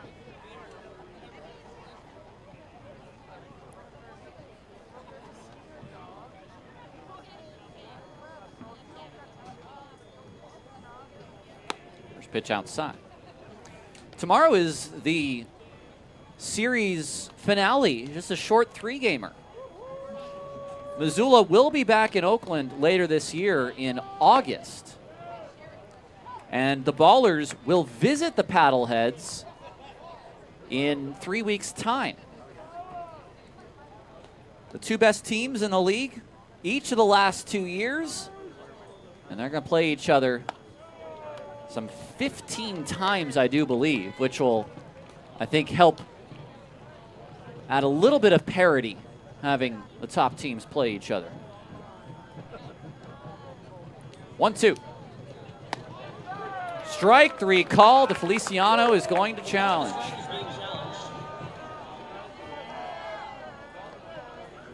It is a ball.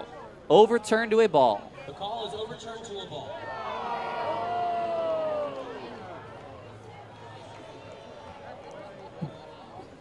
Missoula has 2 challenges remaining.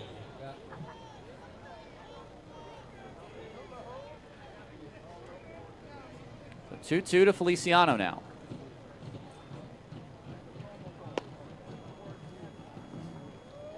Lays off that one as well.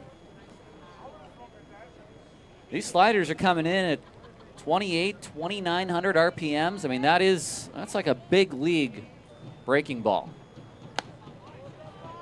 Not there on the fastball. And that is a walk.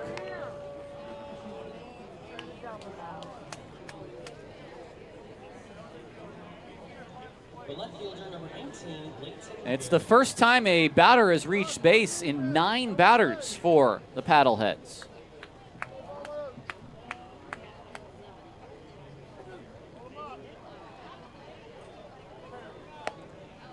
There's a slider for strike 1.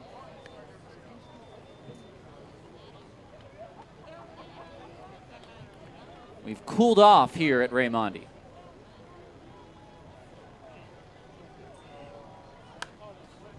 Both in the runs department as of late and the actual Fahrenheit temperature. 59 degrees from our 66 first pitch starts. So the dirty gets away from the catcher, and that's going to be a wild pitch. So to second goes Feliciano.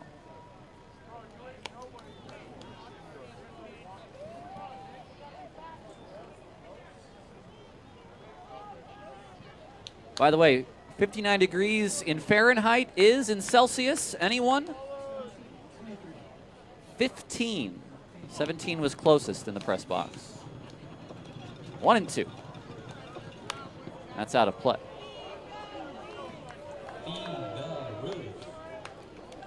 Runner in scoring position for Missoula, who have not scored since the 4th inning at this point. So they are looking to get back on the board and get in this game. They have 5 outs to play with.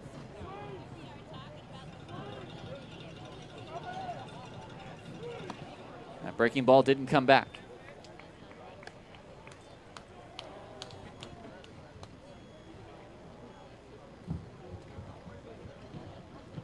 Count even at 2. Barry 0 for 3 today. Swing and a miss. Goes with the high fastball. And he has his 3rd strikeout.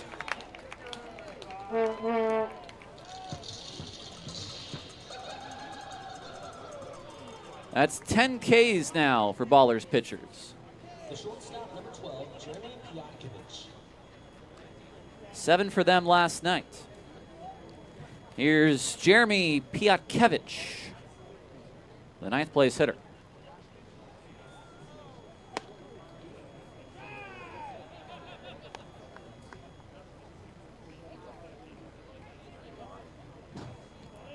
I was told to say Piotkovich, but I hear Jeff Safford down the way say Piotkovich. So now I don't know what to say. 1-0. That's a touch high. You might have been listening to Jeff Safford if you are enjoying the road version of this broadcast. And if you are, then you're not hearing this message at all. But that is the traveling broadcaster from Missoula. And it's nice to see traveling broadcasters in this league. You don't often get that very often. The Ballers are the only California team to actually send its broadcaster on the road so fans can hear what's going on. But in Montana, 3 of the 4 teams send their broadcasters, and the 4th is at least on local radio in Great Falls. There's strike 2. Idaho Falls still sends their broadcaster. We had Ben Picorni in our booth for the championship series. A new gentleman has joined John Balgini in Idaho Falls, I understand, this year. Scott Gladstone from the Glacier Range Riders will be in here as well. 2-2, too high. The one team the Ballers still have never seen in their franchise history is the Billings Mustangs, and they will not again this year unless they see them in the playoffs, which just seems wrong to me. Got to play all the teams in your league. 3-2 is high and away.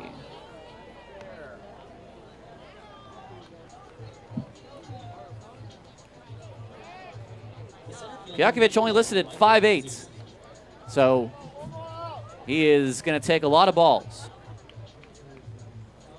So strikeout, walk, and to prevent, I will say, let's put it this way, to protect the world from devastation, Jim Diedrich is going to come out and have a chat with Burkett, excuse me. I'll get it right.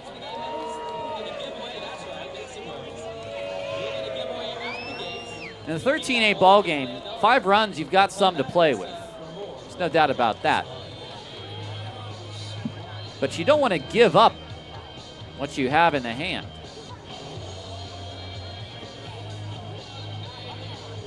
Kazuski is the batter. He is 1 for 3 today. He scored twice. Burkett, this could well be his last inning. They've been long innings, even though he's only allowed 2 base runners.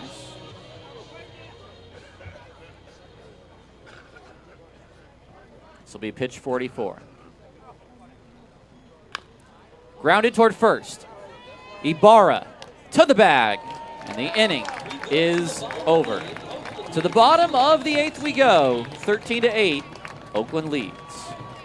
All right, y'all, it is time for Ballers Fan of the Game, and in my hand right here I have a ball autograph by Tremaine Cobb, Jr., Ballers Champion. Let's see who's fan game, but I heard, I'll get you some in a second. I heard that we have a birthday over here. My man Wes over here, and is the only person in the ballpark who has a more ridiculous jacket than me. So I have to give him the Ballers Fan of the Game because this is like, what are these, tassels? Is that what you call these things here? Those might be tassels or fringes, I'm not sure. Wes, happy birthday.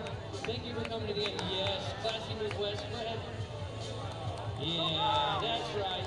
Good move, Wes. You definitely deserve that baseball. Our Ballers Fans of the Game. Awesome. That's what I love about Oakland Ballers baseball. The community, the family, the friendship. Shout out, Wes. We're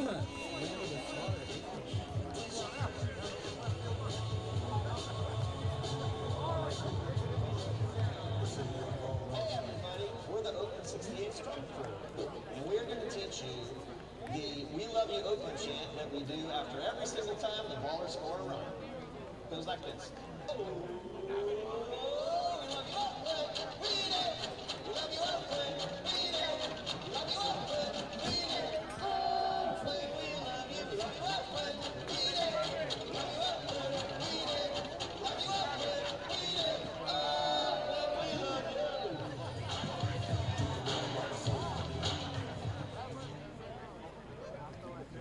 Welcome back to Ballers Baseball. Parker McMahon still on the mound. I'm Tyler Peterson, still in the booth, and you're still at home. Maybe sitting on your couch watching on HTN, maybe listening on YouTube in your car. We thank you for tuning in tonight with us.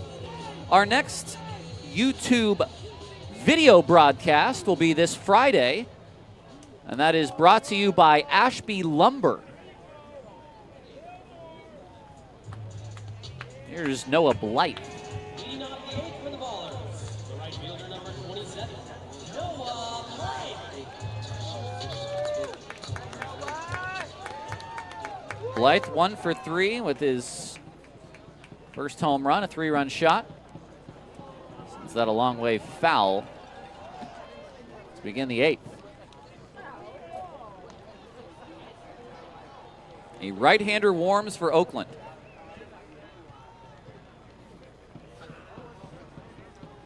Aaron Miles wants the first victory of the season. He's going to go to his closer in a 5-run game.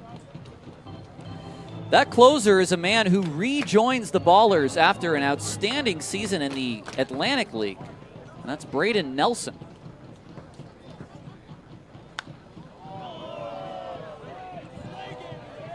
One and two now to Blythe.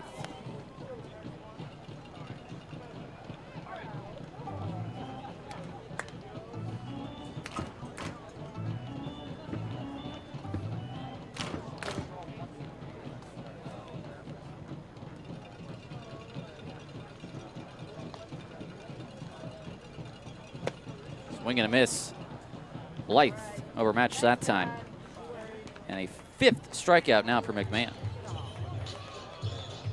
The designated hitter, number 6, Jaden Shepard. Here's Shepard. 1 for 3.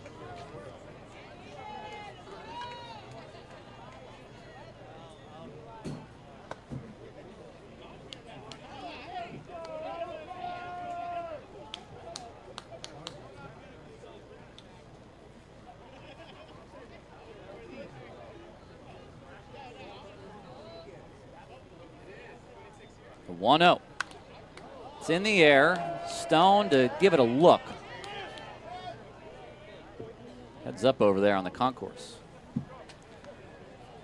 I did not get an attendance for you tonight. Let's see if we have that officially. We should.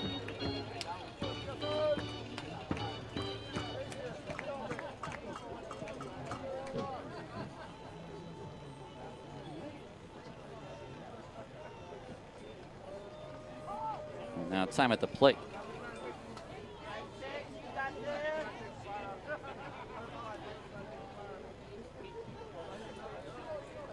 A high target.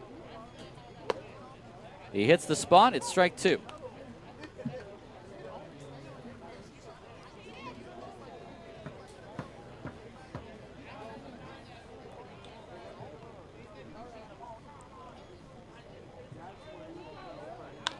Grounded foul.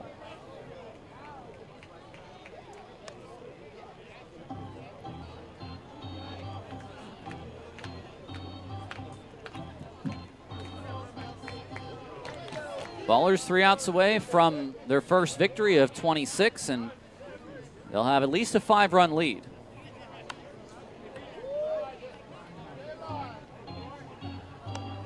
Shepard's fighting.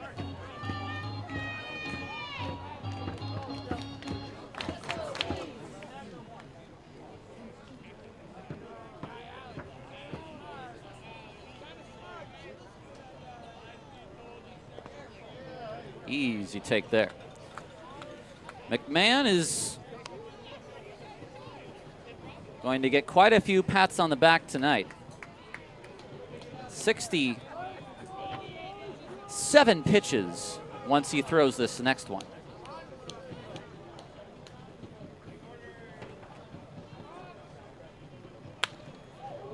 Bermudez slings it over. 2 outs.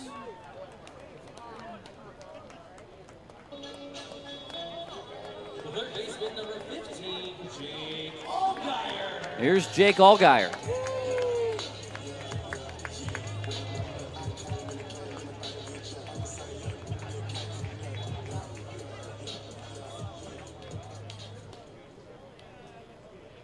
One for 3 night for Allgaier.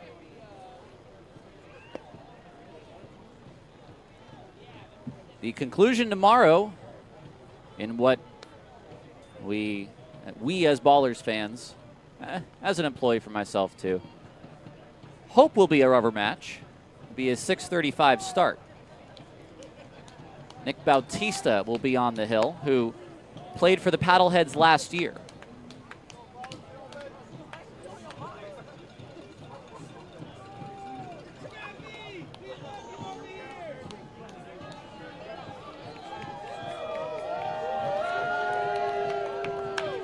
Allgaier down the line. This might work for Jake. It is a fair ball off the wall. He is going to have his second double.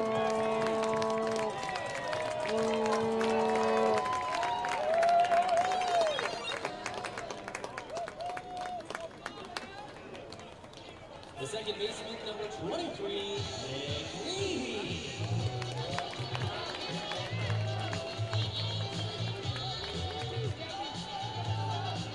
Last chance for Nick Leahy, who does not have a hit tonight. He's walked and scored as part of that big 5-run fifth. It's a fastball for a strike on the outside.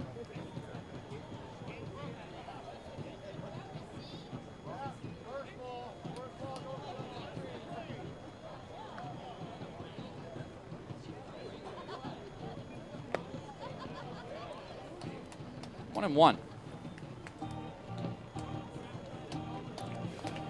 Nick Bautista will face off against Parker Wentz. He's a second-year Paddlehead.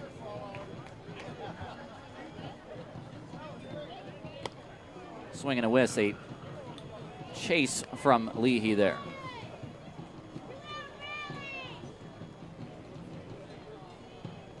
A big night for the bullpen of Oakland. Just one earned run in 5 innings of work.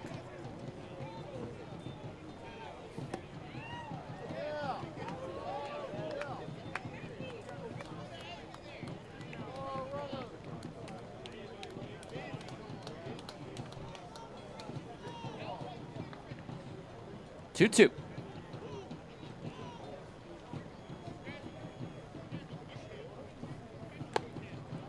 Too high.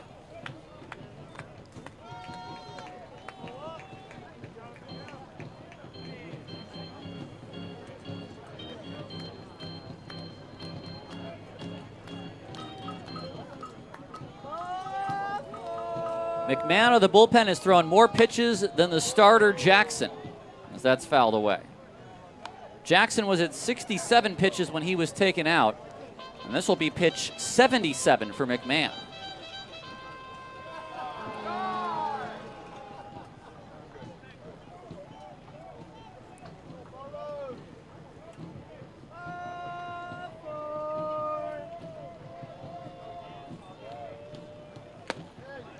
That is strike 3 called.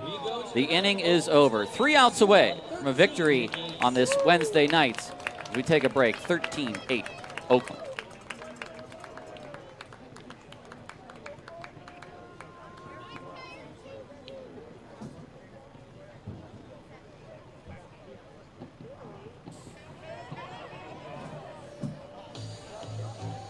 Eyes to right field. Primary Casey Pratt is operating the Oaklandish cannon.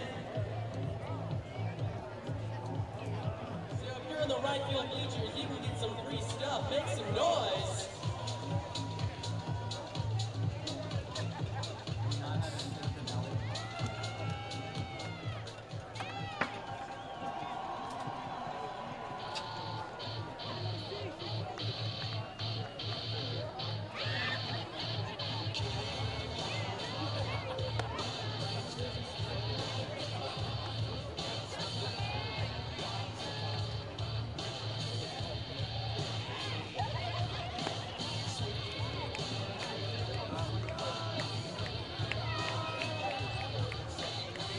Now pitching for the Oakland Ballers, number 33, Raiden Nelson.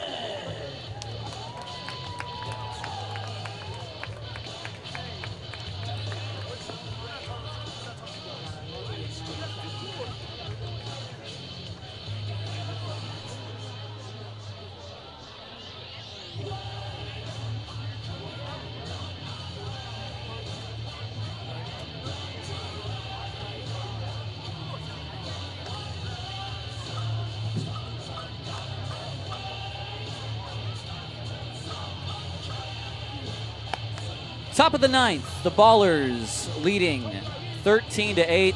It's Nelly. He's back.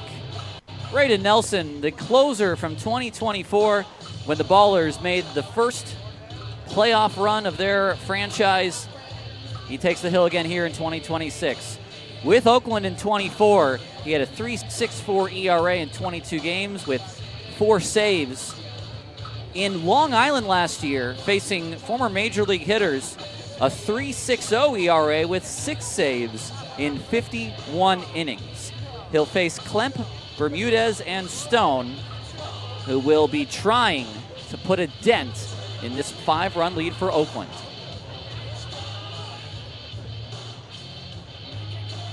Langston Burkett, what an appearance. 2 hitless innings, struck out 3, walked a couple of batters, and some much needed depth from the bullpen tonight. Here is Klemp, 3 for 4 with 3 hits. Nelly's first pitch is in the dirt.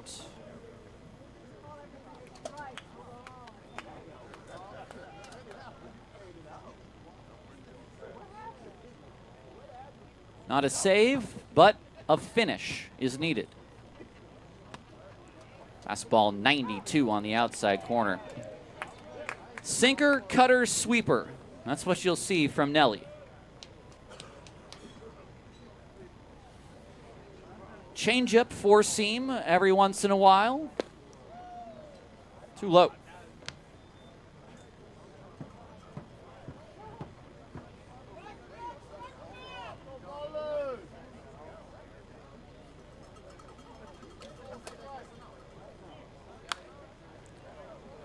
Two and two. Foul ball.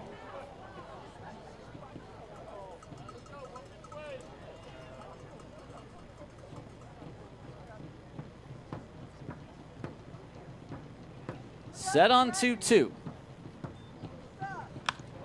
Down the line, out of play. Came back with 93 again, and Nick Klemp was ready.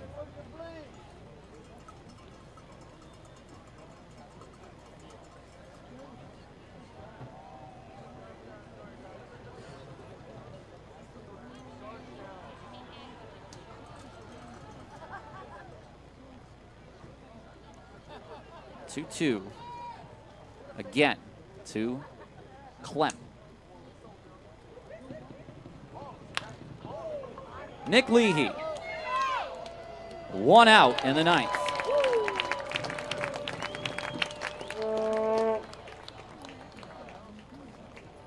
That'll bring up Bermudez. 3 hits yesterday for Bermudez and a couple of RBI. Tonight, 0 for 2 with 2 walks.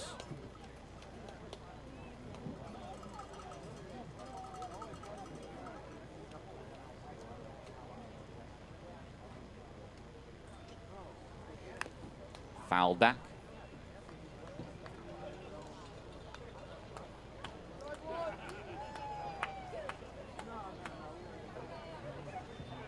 Well, this was a game that very easily could have been a carbon copy from yesterday. But the Ballers' bats came alive when they needed to. And unlike yesterday, the pitching from Missoula obliged with some extra base runners.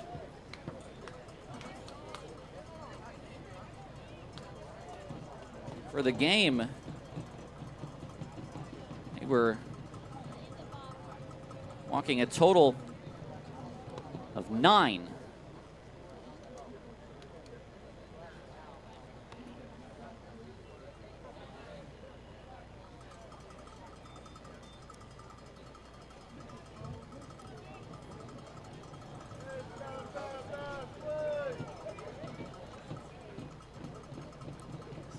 Braden Nelson's 1-2.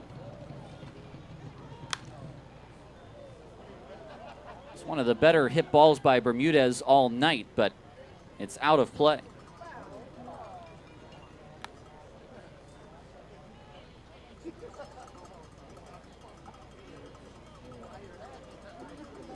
Getting close to 3.5 hours here in West Oakland.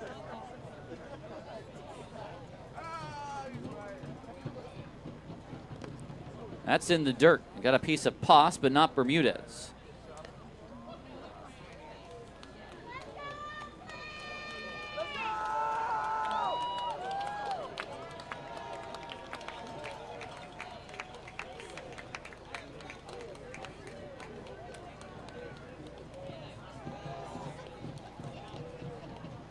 Bermudez off his back foot. Ouch. That was a sinker. It was coming in on Bermudez, and he hit that right into his back foot.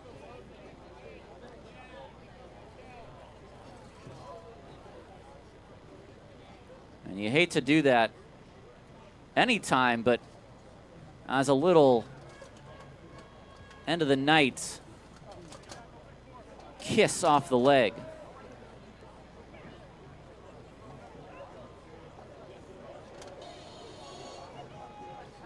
He's going to take a second. I don't see either of the 2 trainers from Missoula coming out, so Bermudez is going to try to walk this off.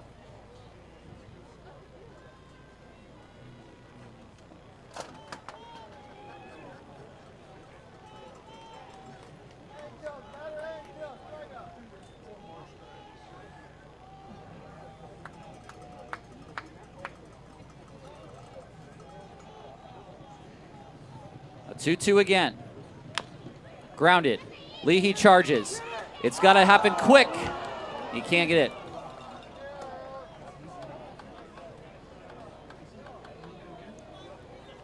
I'll see it again. It's a tough play for Leahy. First baseman number 55, Tyler Stone. Officially, it is a hit.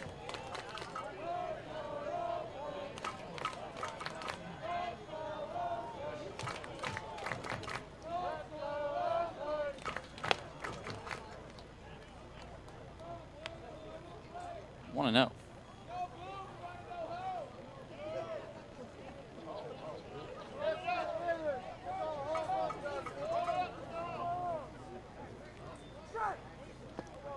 Two and 0. I think the old phrase in the scorebook is ordinary effort. So whether or not Nick Leahy displayed ordinary effort on that play or extraordinary effort. So I think it's determined that he displayed extraordinary effort to try to make that play. Whoa, hello. How about this? Well, folks, it has been a long one.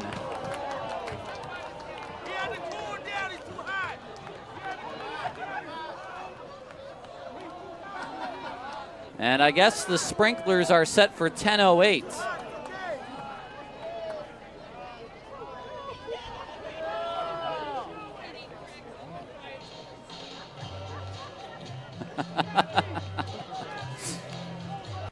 Well, my former / current employer, the Pac-12 Network, this would be called Pac-12 After Dark. So this is Pioneer League After Dark.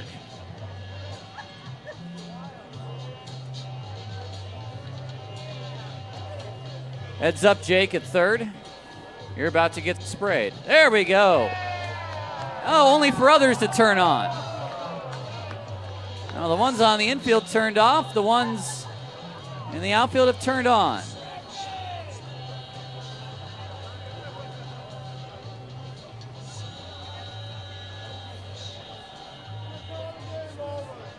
We wait. This is a great time to remind you that you can buy your tickets for tomorrow night, the 6:35 finale, where hopefully we're not going this late. There we are. And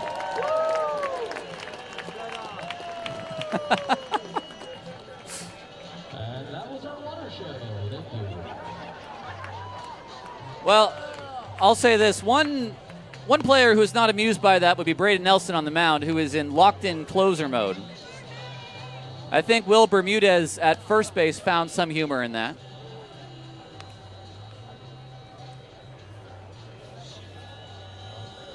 We don't play a lot of games here at Ceremonies that go past the 3-hour mark, even fewer so that go past the 3:30 mark. It's a 2-0 count to Stone. Swing and a miss.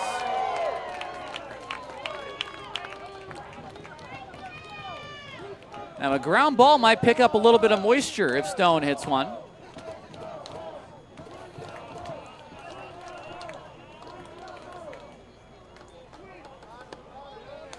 Off the plate, the runner will take off on defensive indifference.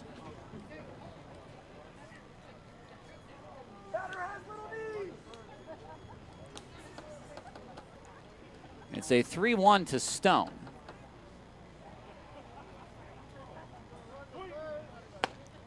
There's a strike.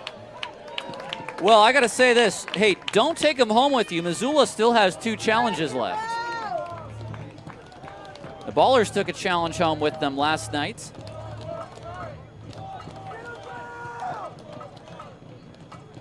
Missoula has 2 correct. Swing and a miss. The off speed by Nelly, and there's 2 away. 11 Ks for Ballers pitching tonight.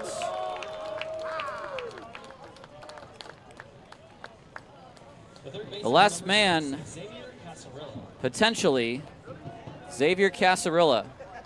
Singled and doubled, he's 2 for 4.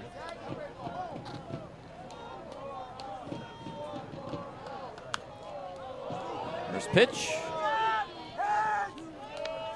Out of play.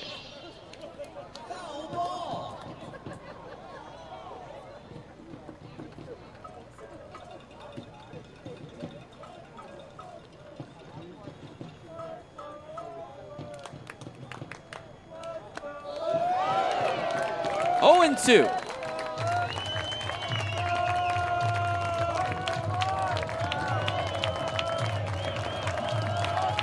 This crowd of 2,373, or what's left of them, come to their feet. The 0-2. Does he go? Yes, he does. And that's your ball game.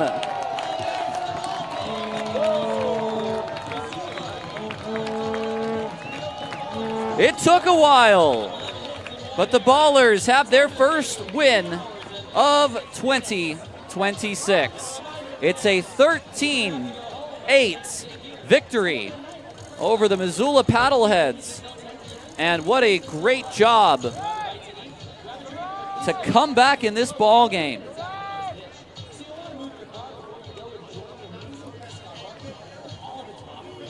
We are going to hold it here as we do most nights for our player of the game. I think I have a very sneaky suspicion who that might be.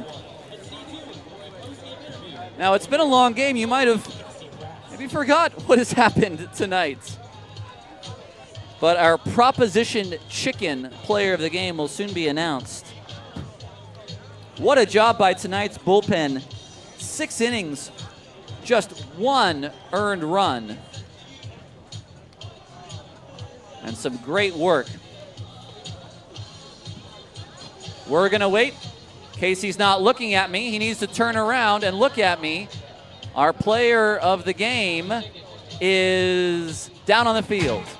Thank you, Tyler. I'm here with TJ McKenzie, who is our first ever Proposition Chicken player of the game. Congratulations, TJ. 3 home runs tonight, man. What was working for you? Looking for a good pitch, looking for a way to help the team, and just did that, not trying to do too much. Now, I know you came here last year, late in the season, obviously used your speed to your advantage, but we never really got to see what we know you're capable of with the bat. So how great is it to show it tonight? It was just great to get the first one out of the way. First of many. Yeah, first win for the Ballers of 2026, defending the championship, celebrating with rings on the field before the game, man. How cool is that for these fans and for you guys? We just love the fans coming out, just supporting us, and just able to get them this first win and hopefully many more. Absolutely. And TJ, you get a $50 gift card to Proposition Chicken. There you go. Hitting some home runs. Now you get some free chicken. Congrats. Appreciate it. Thank you. All right, let's go Oakland. Thank you, Casey. We'll take a break and come back. The Ballers win 13-8 on Ballers TV. Our player of the game, our Proposition Chicken player of the game, TJ McKenzie. And fans, we got 4 more games in this homestand alone. Tomorrow night is 2 short night. It's very Paddleheads. A 2 short bobblehead will be given to the first 750 fans. So get in line early and see 2 short. There's also 5-10 happy hour that starts when the gates open. $5 beers, $10 wine, and $10 cocktails until the game starts. And on Friday, it's Green Friday, and it's unauthorized Bash Bros night. Get yourself an unauthorized Bash Bros pin. Again, the first 750 fans get that on Friday night. And on Saturday, it's Block Party Saturday. Championship patch and a thank you note to the first 750 fans that night.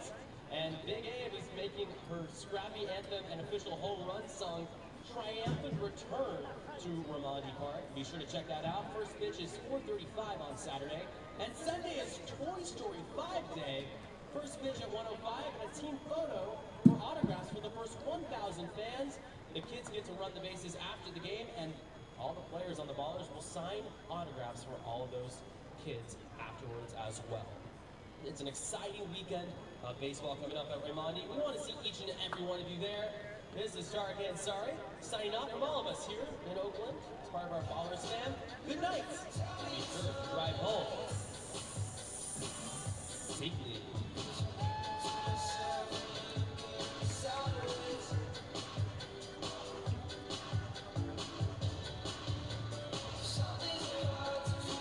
Welcome back to Ballers Baseball here on Ballers TV. It's a 13-8 victory for Oakland, their first win of 2026. 8 runs on 10 hits and no errors for the Missoula Paddleheads. 13 runs on 11 hits and 1 error for the Oakland Ballers. The win goes to Liam Rocha out of the bullpen. He is 1-0. Bishop takes the loss 0-1, and there was no save in this game. Ballers got on the board first with that Jeter Ibarra RBI single. But then the Paddleheads struck a 2-run home run by Enzo Apodaca. That gave the Paddleheads a 2-1 lead. They would add on after that with 4 more runs in the 3rd inning. Apodaca hitting another home run after that as well.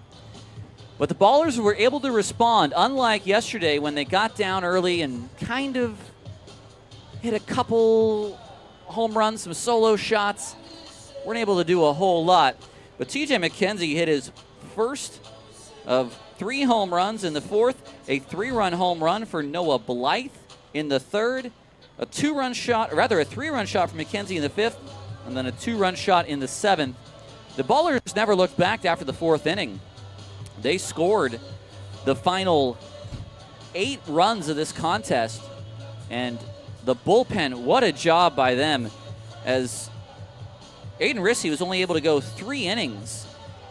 Rocha, Burkett, and Nelson, 6 innings, 3 hits, 1 earned run, 4 walks, and a total of 11 strikeouts.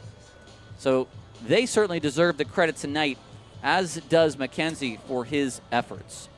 Time of the game, 3 hours and 45 minutes. I have to check the record book the last couple of years. That's going to be one of the longer contests that we've had at home. The crowd tonight of 2,373, the total announced attendance. Tomorrow, we will see a matchup between Nick Bautista, who makes a start against his former club. He'll take on Ryan Wentz, a 23-year-old from Cal State Northridge, who is a second-year Paddlehead.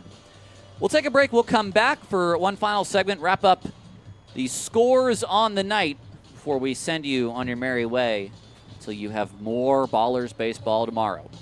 This is the Ballers postgame show on Ballers TV.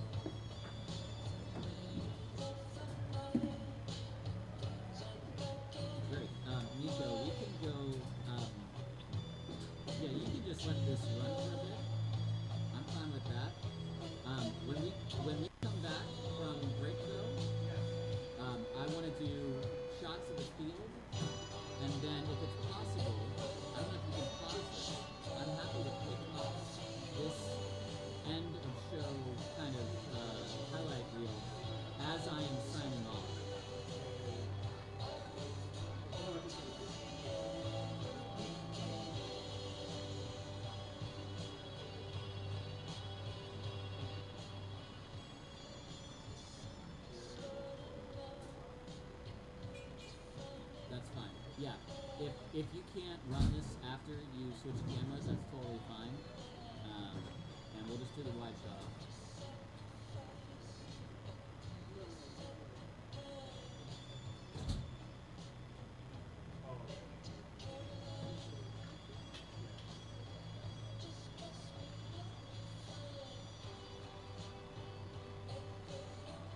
Yes, exactly. Yeah, so. Oh, yes, that would be great. Great idea. Yes. Bueno.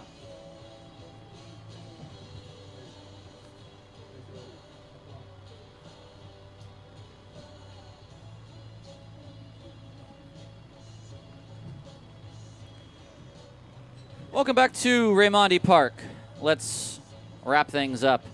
We know the score here, 13-8. The Paddleheads, they do not take the series, at least not yet. The Ballers come back with a 13-8 victory tonight, and now Oakland has a chance to win tomorrow's rubber match and even things up in their franchise's history, because coming into the series, the Ballers trailed 2-1 all time against the Paddleheads. So if they can get to 2-1 in this series, they'll have evened things up 3 apiece. Let's talk about the scores around the league, though. And, hey, everybody's starting out strong. And by strong, I mean probably very messy, because these scores are a little bit wild. 13-9, the final in Great Falls. Glacier over the Voyagers. The Raptors, a 15-6 win in Boise. The Mustangs, 17-10 over the Idaho Falls Chuckers. Yuba Sutter, the Freebirds, they get their first win, at least the first win as the Freebirds. They beat the Coast 8-5. The Modesto Roadsters finish off a 14-4 win over the Red Pocket Mobiles. Well, it's been a lot of fun tonight. I'll put fun in air quotes. But the Ballers pull out the win 13-8. After 3 hours and 45 minutes, they pick up their first victory of the year. I want to thank everyone who made this broadcast possible. Thank you to Nico down in Argentina. Hasta mañana, my friend, if you're with us tomorrow for our finale. And I want to thank you, our Ballers watchers and listeners. This is how the game ended. Braden Nelson picking up his second of 2 strikeouts, looking at points, and he indeed got the swing. We'll see you tomorrow night. Enjoy the rest of your Wednesday evening.